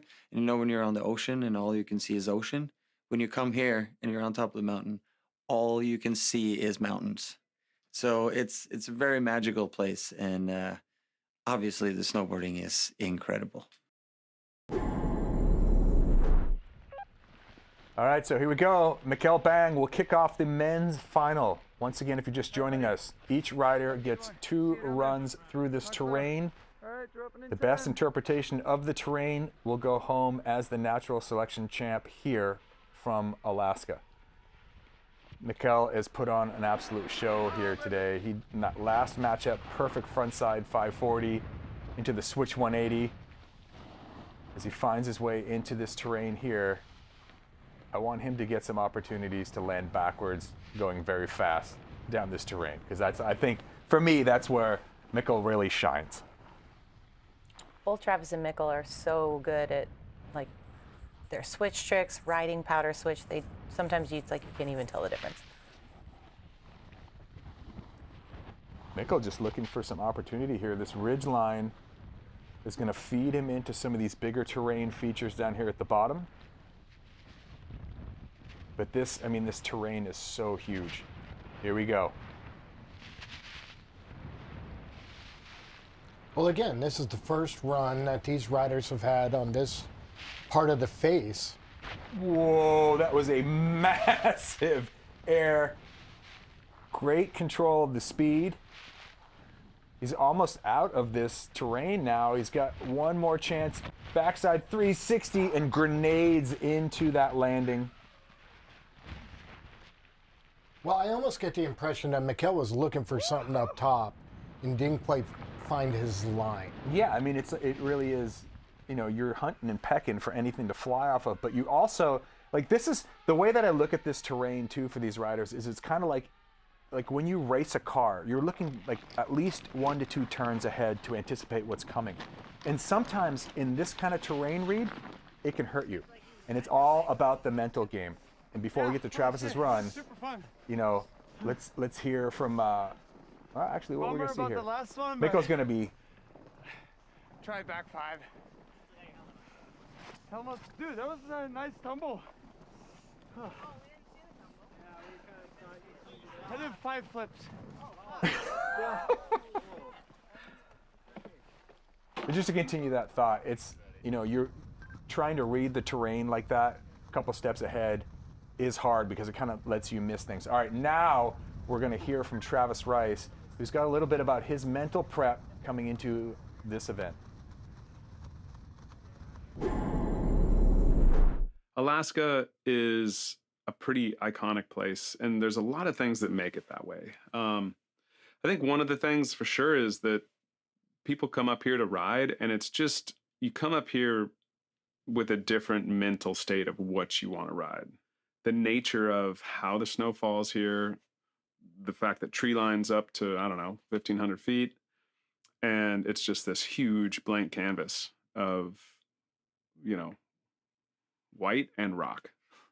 And the variables of aspect, snow, and the mountains just create these super odd terrain features that are both, you know, pristine and beautiful and chunky and broken. And it's such a creative place because there's a little bit of everything. And so coming up here, you know, riding, it's like trying to interact with the natural terrain. We call that aggressive art, and Travis is very good at that. And something that needs to be talked about here is Travis, earlier on in this event, did basically a grape lady, knocked the wind out of himself. He was coughing blood all day up until this point. He is not 100% by any mean, but Travis is an absolute monster when it comes to pulling it together when he needs to. A lot of speed from Rice straight away. And even with Travis taking a fall like he did earlier, it doesn't show in his riding. It's almost like he just charges even harder. It doesn't affect him in the way that some might be affected. It's almost like he needs to prove that run wrong by riding harder. Yeah, and I mean, it comes to the mental fortitude of someone like Travis. I mean, ooh, and another tumble, but straight back up on his feet. But Travis is such a strong person physically and mentally. A normal person would just crumble and just call it a day.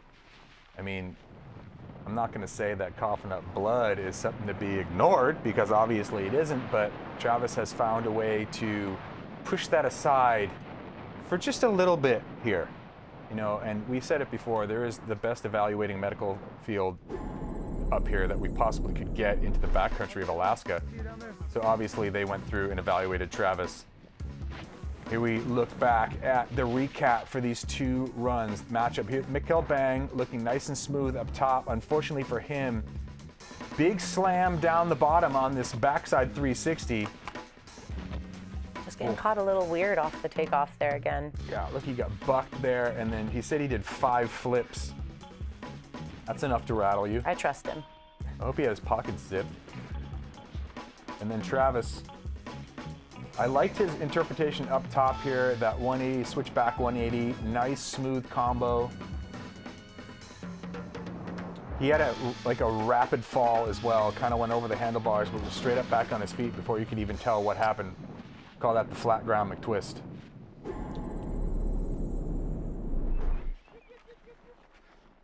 Yeah, buddy. Yeah, bud.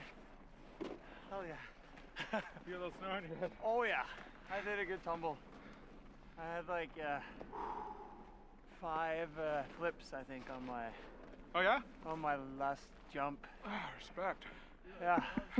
I thought I was able to stop it, and then I got that like extra like tumble at the end. You know, the one like you. Yeah. So tricky. What happened to you? All right, scores are in. Travis Rice with an 80. He has the advantage going into the second run. Yeah, go and switch into those sunny fucking walls. Yeah, Switch dude. into those sunny walls. Just been blowing it. All right. All right, practicing his swing into run number 2. Straight back up to the top. Now we're going to hit with the women. Once again, Elena Height up against Zoe Sadowski-Sinnott. Elena will drop first. Zoe has the advantage now into run number 2. But Elena now knows this terrain a little bit better. She can potentially push herself a little bit more and take some risks. Well, and she doesn't have to do much, assuming Zoe doesn't better her first run. It's like a 1-point deficit at this point. And you kind of could hear Travis chiming in about this, but at this point of the day, those faces that have had sun on them for a little while might be starting to get a little crispy, a little sun-baked. So you got to take that into account when you're going down. And what does that snow do to you? You know, when you land in it or when you're riding through it, what will it do to a rider? It can just be really grabby. You can kind of punch through that top layer that's been baked by the sun, and it'll grab you and throw you like a tomahawk, as we've seen. Same with like those kind of deep, unexpected pockets. It's, from what I'm hearing out there, it sounds like the snow's just really variable, and the riders are trying their best to deal with that. I can't think of a worse place to have an aggressive tomahawking is on this face, as we get the GoPro drone view of just how severe this terrain is. Well, there we saw it. Elena's playing to the Alaska advantage, going for the spines, going for the more traditional big Alaska terrain. She's coming up into something right here, getting herself set up.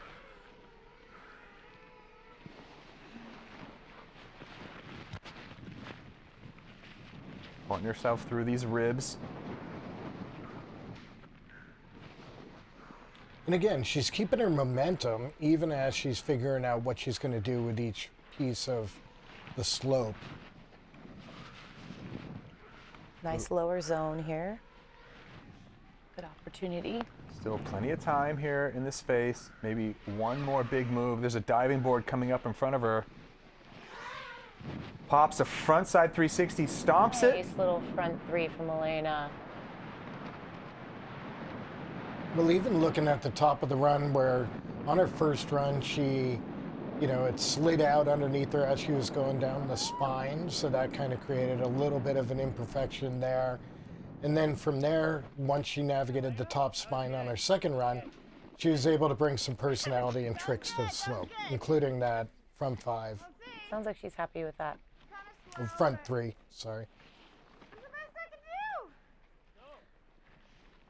It's always interesting to see, what the rider's reaction is at the end of their run. And usually when they're bubbly and happy, they're very happy with themselves and their performance. It's usually when they're quiet. All right, so Zoe Sadowski-Synnott, one of the most decorated female snowboarders of all time. And she has the support of many of the brands that are part of the alliance here that make the natural selection so special. The brand alliance is crucial to making the natural selection happen year after year. So big thanks to them. And a big thanks to Zoe for putting on a show in multiple disciplines of snowboarding. And when you say that she's the best, she simply is. She's so talented. Front 3 a little bigger this time. Right out of the gate, too. I mean, if you fall at the top, you're playing catch up for the rest of the run. And she definitely started out strong with that front 3. Zoe into some really nice snow right here. What is she going to do off of this? It's a little grab, trying to set herself up here.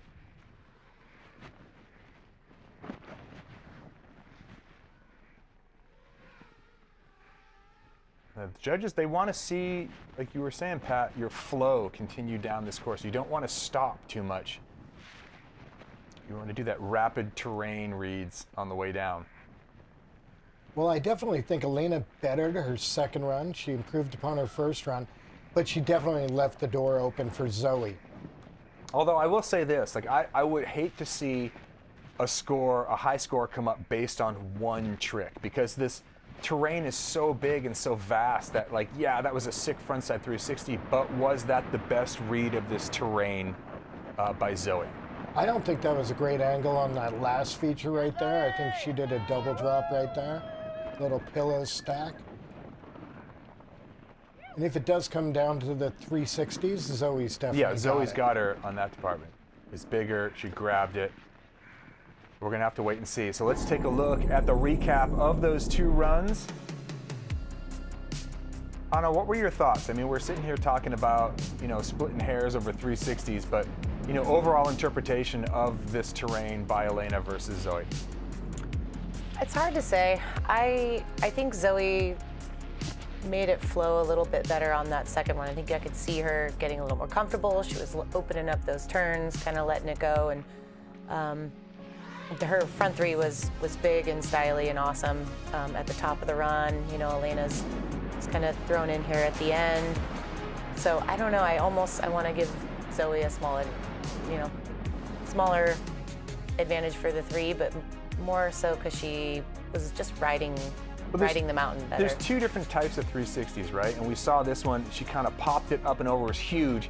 Elena's was kind of more like a pivot 360 off of that chunk. I mean, they both landed it, but Zoe definitely carried a lot more momentum, and it was more like a true 360 in the air instead of like 180 pivot to 180 off. Yeah, and that, you said, Pat, that double right there, that was a lot more impressive once we saw a different angle of it. So yeah, I'm gonna give the advantage to Zoe. Great showing from her all day long. How is this gonna go? I think, we have our opinions here of how this is gonna shake out. Mm-hmm. And I just know that both of those girls had so much fun riding up there. It's hard not to. So that's the big win, I think. Well, no matter what, I think Alina's best run of the day came in semifinals, but it was a full reset with a different venue for the finals. Yeah. All right. Well, we're going to get scores here in a second. Who is going to be the winner here? This is for the title here at the Natural Selection Tour Alaska, presented by Backcountry. Zoe, huge frontside 360. Will it be enough to solidify the win? And it is. That 88 from run number 1. Zoe Sadowski-Sinnott will go home as the winner. 2 stops in a row. And we're going to throw it down to T-Bird, who is with our champ. Zoe Sadowski-Sinnott, you are the natural selection champion up here in Alaska. Take us through, how is the snow different on this course rather than the morning course? Was there any difference in snow conditions? Yeah, I feel like the finals course was, I feel like the snow was a lot better and like less variable. You kind of just had to worry about like the runnels and the guts for the hard stuff.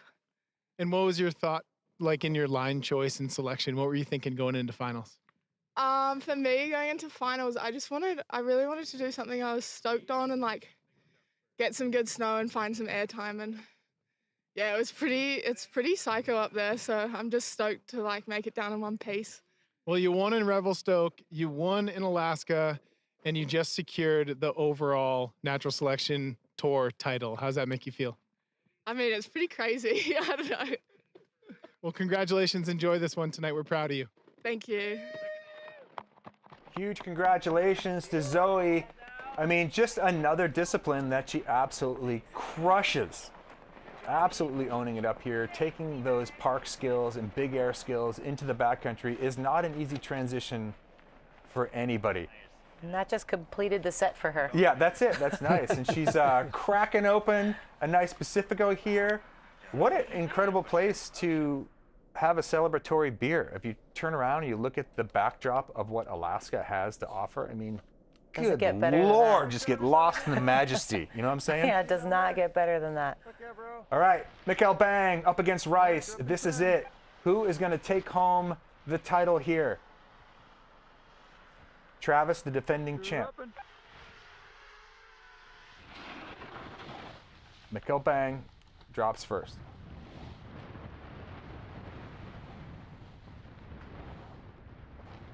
I hope he gets an opportunity to kind of clean up from run number 1. We saw him kind of go down fairly hard on that awkward backside 360, but now he knows what that takeoff is going to offer.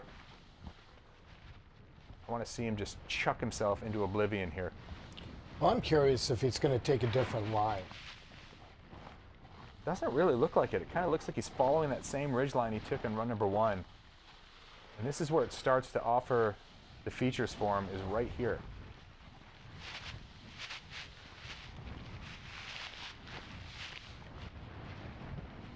There you go, Mikkel carrying a lot of speed.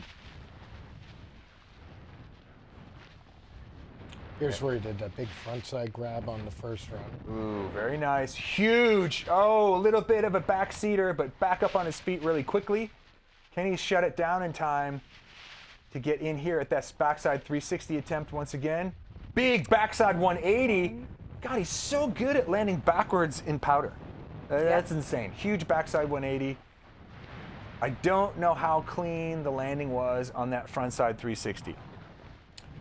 I mean, it's a tough one. You gotta, I don't want to get ahead of it because we haven't seen Travis's run. We certainly don't know the scores. Thanks, guys.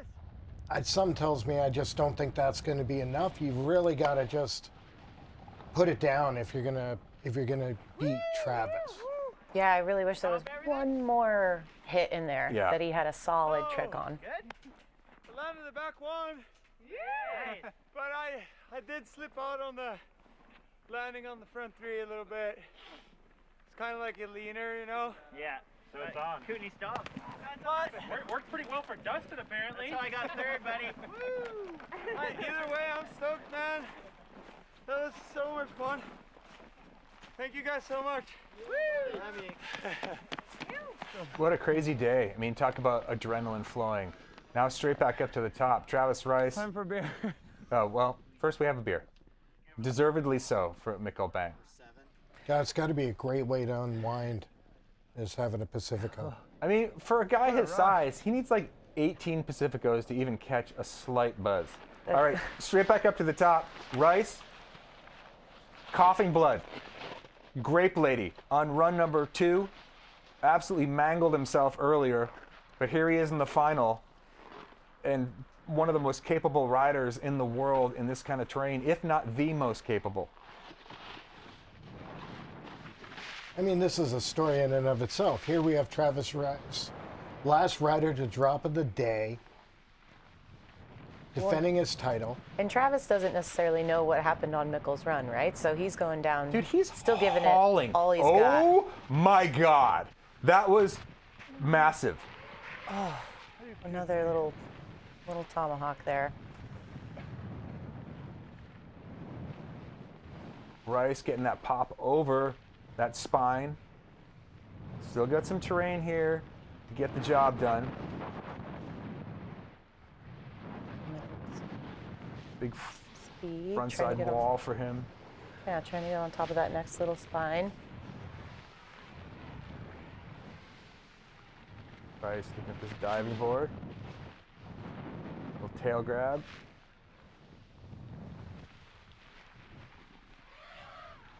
Where's he at? He's looking for something to get the end of this run in the books, and that's it. So Travis, kind of a 720 bail up there. This is gonna be really interesting. I mean, you know, it's gonna be splitting hairs as far as the judging goes. So let's take a look back at the recap. Let's pay attention to this really closely, Pat, because it's gonna come down to like the minute details, because each one of these riders had a couple bobbles on their runs. Well, and I also think it's similar to the women's finals where, you know, like Elena's best runs were in the earlier rounds. I think the same with Mikkel. I think we all saw it. Mikkel's best run of the day was earlier in the day. There's that frontside 360 where he laid back on his hand. There's the backside 180. Little indie poke down, you know, shows your control in the air over the trick. Rides out of that at high speed backwards. That was probably one of the coolest moves we saw here today. I'd say Mikkel has done the best moves, the best landed moves in this competition as far as tricks go. Through each round. Yeah. You know, it's starting the day out with the butter, switchback 1 out. There's Trav, that big 720 attempt, I believe it was. Let's take a look at it here a little bit closer. Snaps off of it. Oh, actually it was just a 540, but he just kind of like gets himself a little bit too far over the nose on the landing and goes down.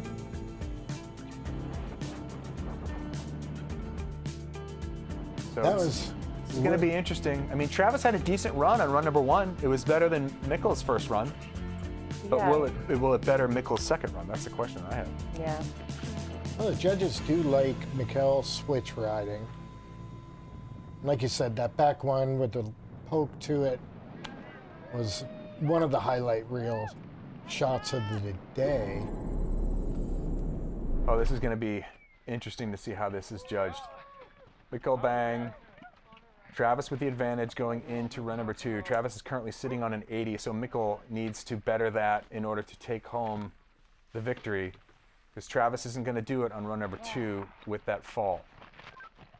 So this really all comes down to, will Mikkel's second run with that little bit of a jet ski hand drag out of that frontside 360 be enough to take down Rice? And it is not. So Travis Rice, second stop, won this year in natural selection. Unbelievable. Rice showing dominance in this kind of terrain. No surprise to many. Let's throw it down to T-Bird, who's with our winner here in Alaska. Travis Rice, the 2023 Natural Selection Alaska winner. Trav, how do you feel about your performance in the finals? I know you didn't land the run that you wanted to land, but you rode incredible, dude. Appreciate it, man. It was an incredible day. Like this venue, type of terrain, like the crew that was out here, stellar. Yeah, I mean, I had a rough day. It was a frustrating day for me, frankly. But it's how she goes sometimes. How are you feeling? You got a little shook up in round 1. You had a little bit of a fall, but you put down incredible runs. How are you feeling now? Are you exhausted? Are you feeling good? I mean, I feel good. I'm definitely a little banged up. I took a rock to the back pretty hard, and that's why I wear back protection. Yeah, I mean, it's pretty sporty conditions, right? We went from like all time to this kind of wind press, which it healed up really nicely. And I mean, frankly, like the snow's, you can't complain. Like it's good. It's super good. Yeah, I'm just a little spun from a huge day, and yeah, I mean, Mikkel and I gave it our best. Obviously, he didn't put one down in the finals. Neither did I. But I mean, it was a great day. I'm just a little self-critical. Well, dude, no one has ever done it like you. You won in Revelstoke, you won in Alaska, you won in AK last year, and you just locked up back-to-back overall tour titles, man. You're one of the GOATs. I appreciate it. Thanks. It's an honor to be in the company of such fine people, such fine humans, and incredible riders. And you know, being able to come out and ride this stuff and do events like this. Yeah, I mean, it's just grateful. It's a beautiful day. 10% rule tonight? Yeah, it's normally mandatory. All right, man, rest up and enjoy it. Congrats, Trav. Thank you. Appreciate it. Woo! Wow, Travis Rice once again coming out on top of the podium here at Natural Selection. Not really a big shocker, but the big shocker to me, I mean, we got intel. This is a watch party. This event happened earlier this month. And the intel that we got from Travis, that was one of the gnarliest slams he'd ever had in his life. Took a rock to his back. Luckily, Natural Selection Tour has the best medical staff they can possibly get with the guides and who's up there to evaluate these riders in the event of the unfortunate. And I mean, they were there for him. But the fact that Travis literally took a rock to the back early on and came through, and I mean, I've broken ribs before. You can't even bend over to take your shoes off. Never mind just like power through. Adrenaline must have gotten it done for him. Travis has this unique ability to tap into that adrenaline storage that human beings have and produce unbelievable things. But let's talk about the women first and foremost. I mean, what a great showing from them today. Elena having some incredible runs early on. Zoe just absolutely handling it with that big frontside 360. What's your takeaway from the women's performance here today? I mean, the girls rode great. Stepping to any of those faces and riding it and making look good is a feat in its own. But to do those airs and throw some tricks and just make it down and make it look good is amazing. Yeah. And I mean, it is not easy to go up to Alaska and ride a face like that, but to have to switch it up to different venues every time, it's like that's a whole nother mental game of just wrapping your head around navigating your lines and figuring out where to go. That's a whole nother element. And I'll have to say, my favorite moment of the day was Haley Langland's run number 1. I feel like her reading of terrain and being able to have surprise airtime and deal with it was really cool. Pat, what's your takeaway from today's activities up here on the hill? Well, for the women, I mean, I got to mention Kimi Fasani's return to Alaska as if she never left. That was amazing. Look forward to seeing her up here again next year, hopefully. I agree with you on Haley's first run, just sending it and still holding on, hell ride style. I think both for Mikkel and Elena, the second place finishers, I think both of them, their best runs and arguably the best runs of the day happened in the earlier rounds, but it's a long day. And you have to put it down when it counts, which is the finals. I think Craven rode strong. Obviously, Jared rode strong. A lot of amazing riding. I mean, who knows what would have happened as the venues changed for riders like Ben Ferguson. But all the riders did incredible. And obviously, Zoe and Travis earned it. Yeah, absolutely. Well, if you want more, because we're going to stick around here, we're going to talk about this on the post show. We're going to invite Ed back in here, Eddie Wall, Hannah, and also Mary Walsh. Actually, Eddie Wall, no, he's not coming back. It's just me, Ed, Hannah. We're going to talk about this thing with Mary and break it down for you. So stick around. The post show is coming up next. Don't go anywhere. terrain in Alaska is awe-inspiring. It's huge. It's way bigger than you think. I truly feel fortunate to be able to ride in these mountains. Riding bizarre terrain with great snow, it's the diversity that's what's so great about snowboarding, is something that there's endless amounts of up here. The vastness of it. You could spend your entire life here and not ride at all. I don't think you can underestimate the severity of risk and danger that's involved with going into the mountains in winter. It's something to really be respected. Being familiar with your equipment and your protocols, it's no joke up here, so we're constantly on. Cliffs and avalanches, huge cornices, bergschrunds, crevasses, seracs. The risks are bigger. Absolutely mandatory that we carry avalanche rescue gear, beacon, shovel, probe, but also airbags, and then it's glaciated terrain, so everyone's wearing a harness and ready in the case that somebody were to fall into a crevasse. An airbag has a handle that can be deployed if you are swept or being caught in an avalanche. It increases your volume. It's really important when you go into the backcountry that everybody you're working with works together as a team. This is something that doesn't happen overnight. You really have to invest in it and continue to practice. Complacency is something that happens to even the best of us. And so keeping everyone honest, it's kind of the way that you need to operate in the mountains. Backcountry snowboarding is something that I couldn't really live without. It's a serious thing, it needs to be taken seriously, but the payoff is there's really nothing more fulfilling than being able to move through the mountains, do big things in the mountains, and again, that takes really strong teamwork.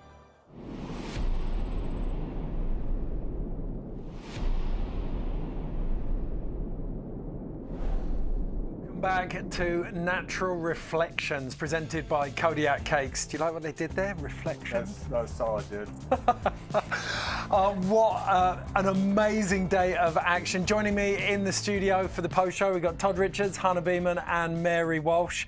We're going to be running over the best runs, the winning runs, the Sendy moments of the day, generally picking apart all of the ridiculous action we've been witness to over the last 3 hours.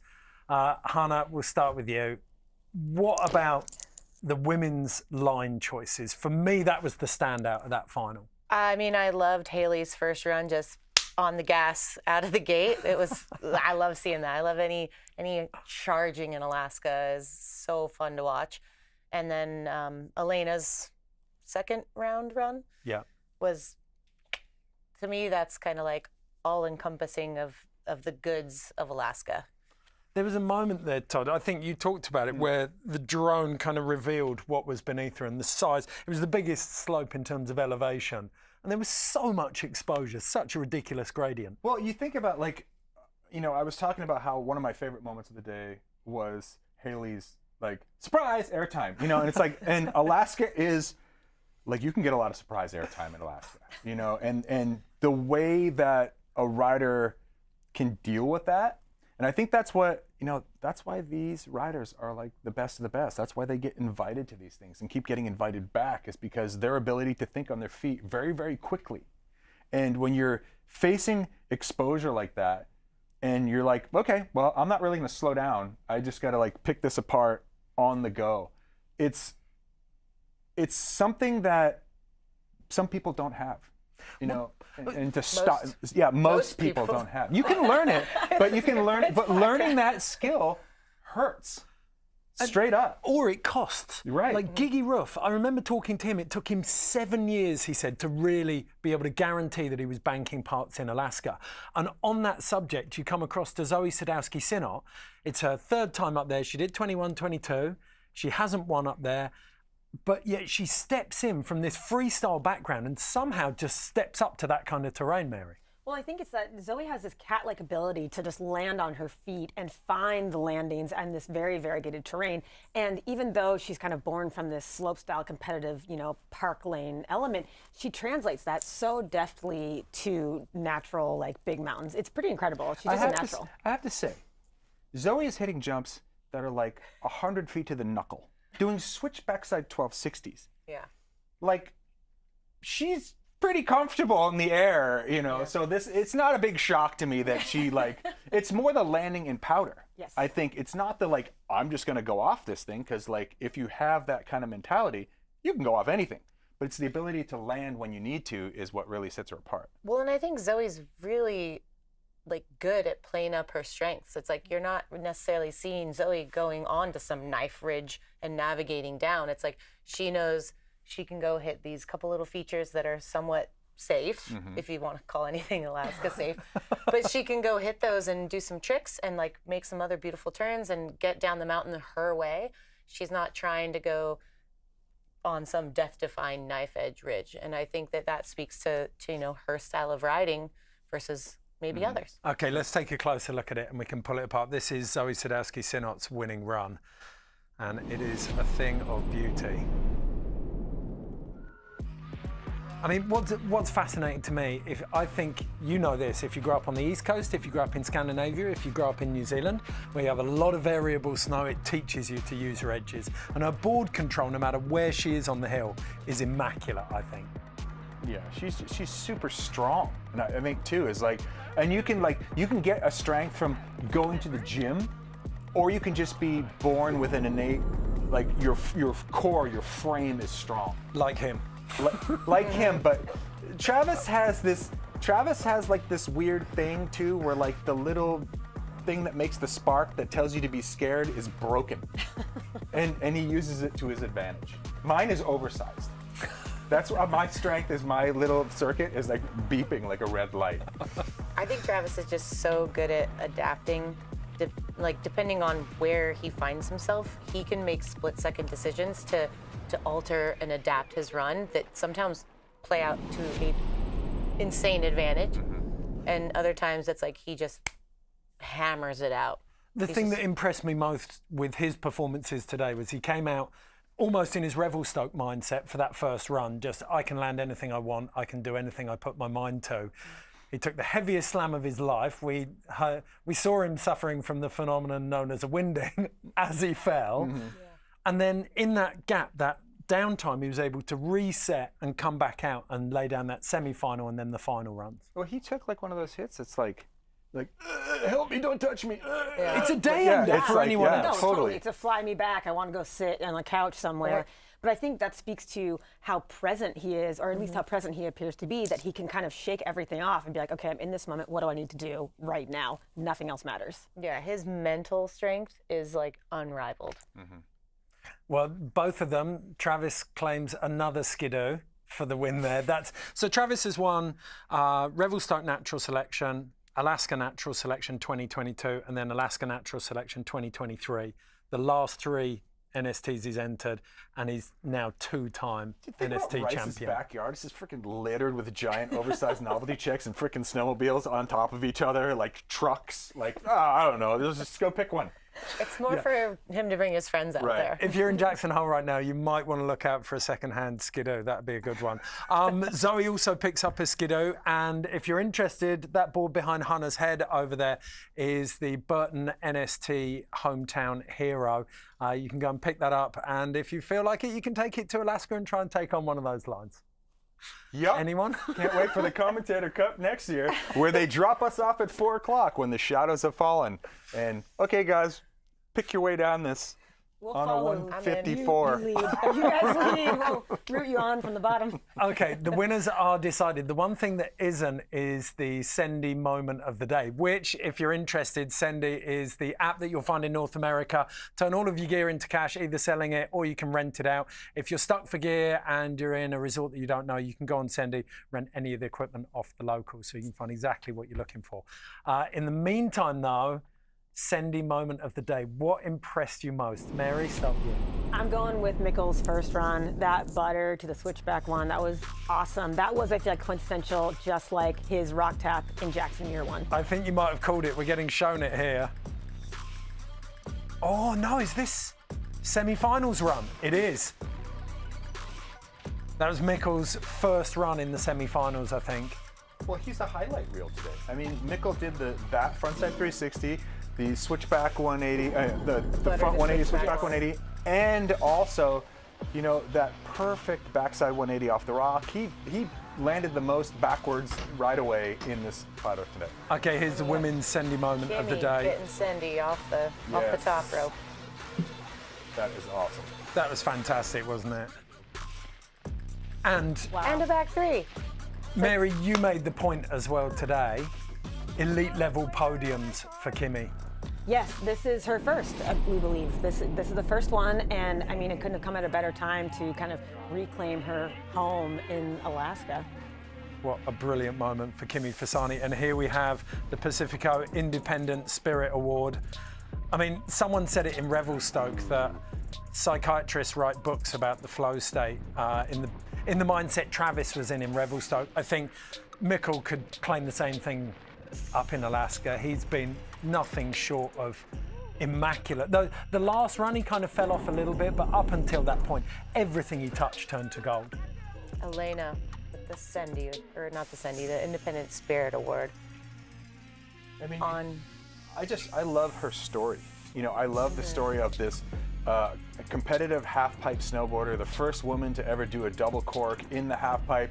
And then fast forward 8 years, and she's like just as much at home in Alaskan backcountry and putting together combos. Look at that that's like the most fun thing to me that I saw all day long. It's just that drifty method. And there's no bomb hole. The track met the transition perfectly. Yeah, that was a great run.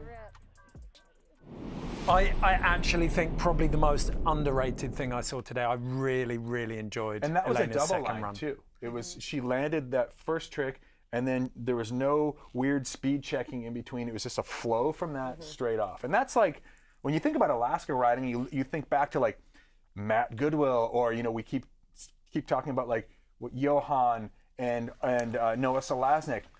Their runs were very freestyle oriented, but there wasn't a lot of checking. There wasn't a lot of speed management. It was just a flow. And that's really how you separate people that go and ride Alaska to the people that were born to ride Alaska.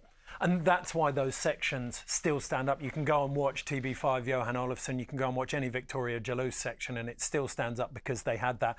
And that's what we've witnessed here today as well, I feel. Now, if you like what you've seen, you can get in on the action. There is one of the Dakine vests signed by all of the riders going up for competition on the Natural Selection website. But to enter, you need to own an NFT, which if you don't, go on the NST website and there is a drop-down menu there that you can check out the NFTs on. So go and get yourself an NFT, and then on the Discord on the 28th of April on the Natural Selection website, we will be giving away that signed Dakine vest. Wow, what a day.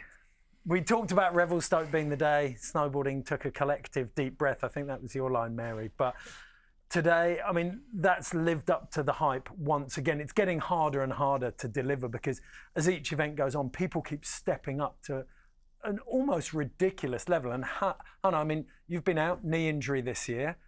You're going to step back into the fray. Yeah, we're sitting next to a winner of this event here. We keep glazing over that, but that's, yes, she's won this. Good job. I'll be back next year. I think I'm better at that than this. I want to know just quickly, how do you prepare to go on that tour? Oh, I mean, I try to just snowboard as much as I can and ride something similar to what we're going to be riding. It's so hard to mimic any of that terrain. It's like you just got to go into it feeling like you've prepared the most you possibly can. And I know everybody does that in different ways, but I mean, snowboarding is a good start. Well, our loss here in the studio will be our gain on the screen there. I look forward to seeing you back on the tour. One of our biggest partners in Natural Selection in terms of sustainability is SeaTrees. They are committed to reducing carbon footprints and carbon dioxide. So let's have a little look at their work.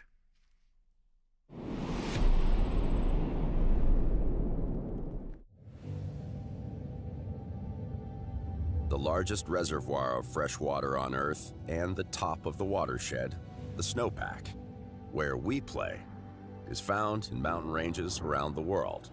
Melting snow begins the water's journey down through creeks, rivers, and estuaries, all the way to the sea. The ocean, rich with kelp, coral, and mangrove forests, is the Earth's largest carbon sink. And protecting these blue carbon ecosystems is key to slowing the planet's warming climate and snowpack.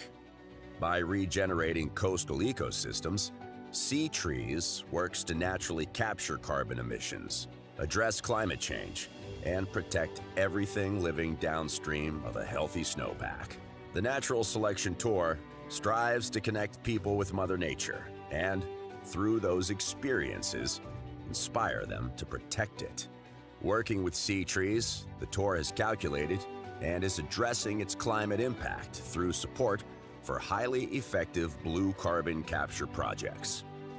Learn more about Sea Trees and how you too can help protect the snowpack and everything living downstream of it. For today and tomorrow.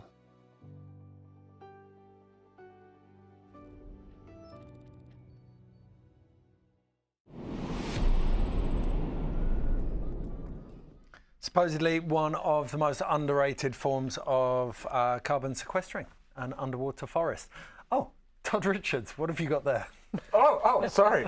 Yeah, this is the Black Rhino wheel. Our good buddy Brian Henderson from Wheel Pros, huge fan of snowboarding. I've known him for a long time, just through the community, the car community. But yeah, Wheel Pros, Black Rhino wheel. This is the Atlas. The Atlas. I mean, it's like I can't feel my legs right now. And yeah, so Black Rhino wheel. This would look great on anyone's truck. It's the most durable model they've got. If you want to learn more, go to the Natural Selection Instagram page. There is a contest to win a set of these up. Oh, this is good for workouts. That's great for workouts. That's your prep for There you go. next year's tour. That's your ACL recovery right there. Carry this around with me. Okay, we can take a look now at the overall standings after our second event and, of course, the duels format that we saw to open the tour. These are pretty interesting reading. Some good statistics to take out of this one. So Zoe Sadowski-Synnott in first place. 3 matchups now between Zoe Sadowski-Synnott and Elena Haight, and Zoe has had the best of Elena at each of them. So we've got ourselves a grudge match building up there, I think, going into 2024. Kimi Fasani, as you said, on the podium there, Mary. What would that mean to her? I think that this is the culmination of a long road and a new beginning.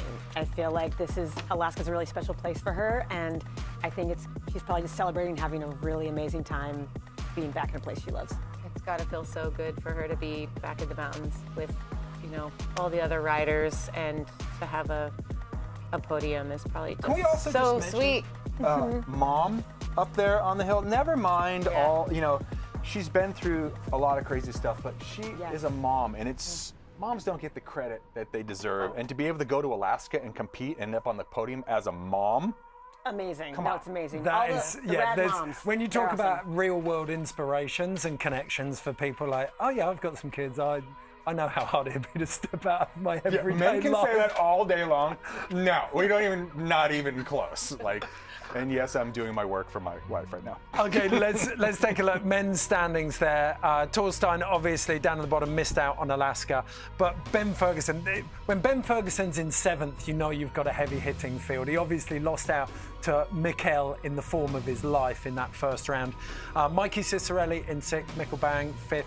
Jared Elston, a really solid performance in his second year on tour. But Travis Rice, once again, delivering the goods. We are coming to the end of our Natural Reflections show, which means it's time to crack the Pacificos, people. Hand them out. I'm going to take one before it goes round. Oh, look, feel that. They've been kept nice and cool in the Yeti cooler. Nice and cold. Yeah, thank you. Okay, thank you all for joining us. Don't forget to pick up your merchandise on the Natural Selection Tour website. You've got the Burton Hometown Hero. You've got the backcountry gear. Cheers to you all. Thank you for joining us. Oh, and last shout out, Steve Gruber, Roland Morley Brown, and Tom Kingsnorth, all at Gruber's house in Meyerhofen. Thanks for joining us. Thanks for your predictions. Check out the highlights. We'll see you next time.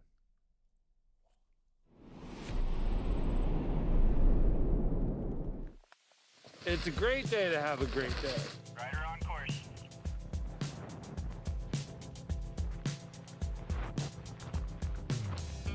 I pretty much tomahawked multiple times. That one was for Torstein. Way less tense down here.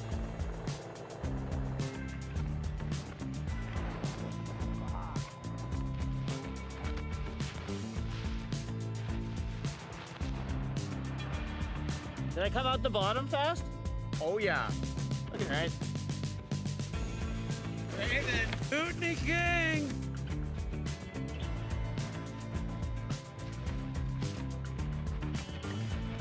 That was intentional, front flip. You know what I'm saying about that is more extreme today? Mikkel got a fucking 90. Yeah.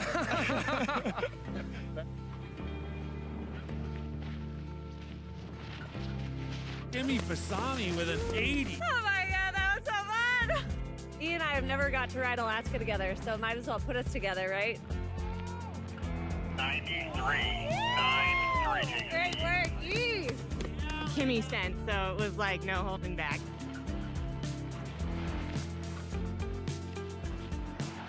I want to thank my ankles for hanging in there.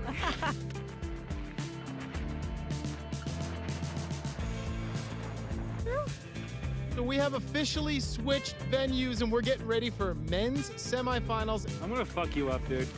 I've been wanting this all year. I know you have.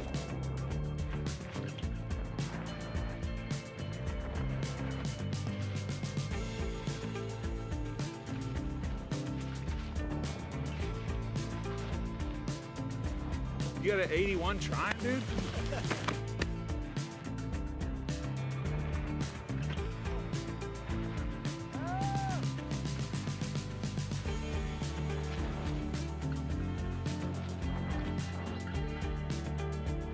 Can I crack a fucking beer?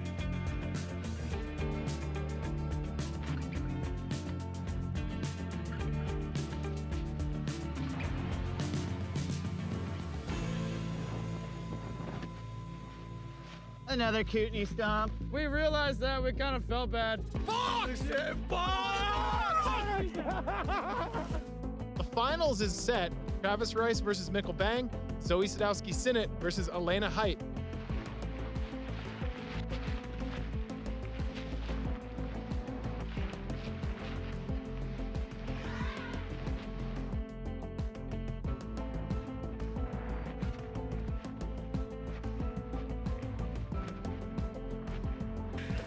Hands up. Well done.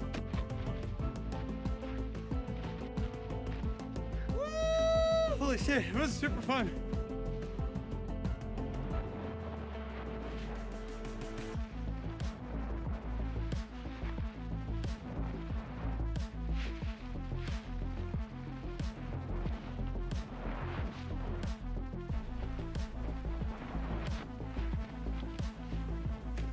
You got a little snow in your head. Oh yeah, I did a good tumble.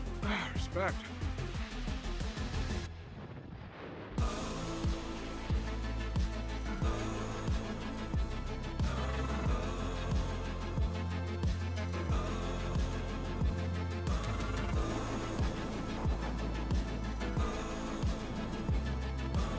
Well, that was a day. Rock and roll, Mike. Rock and roll.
Bye.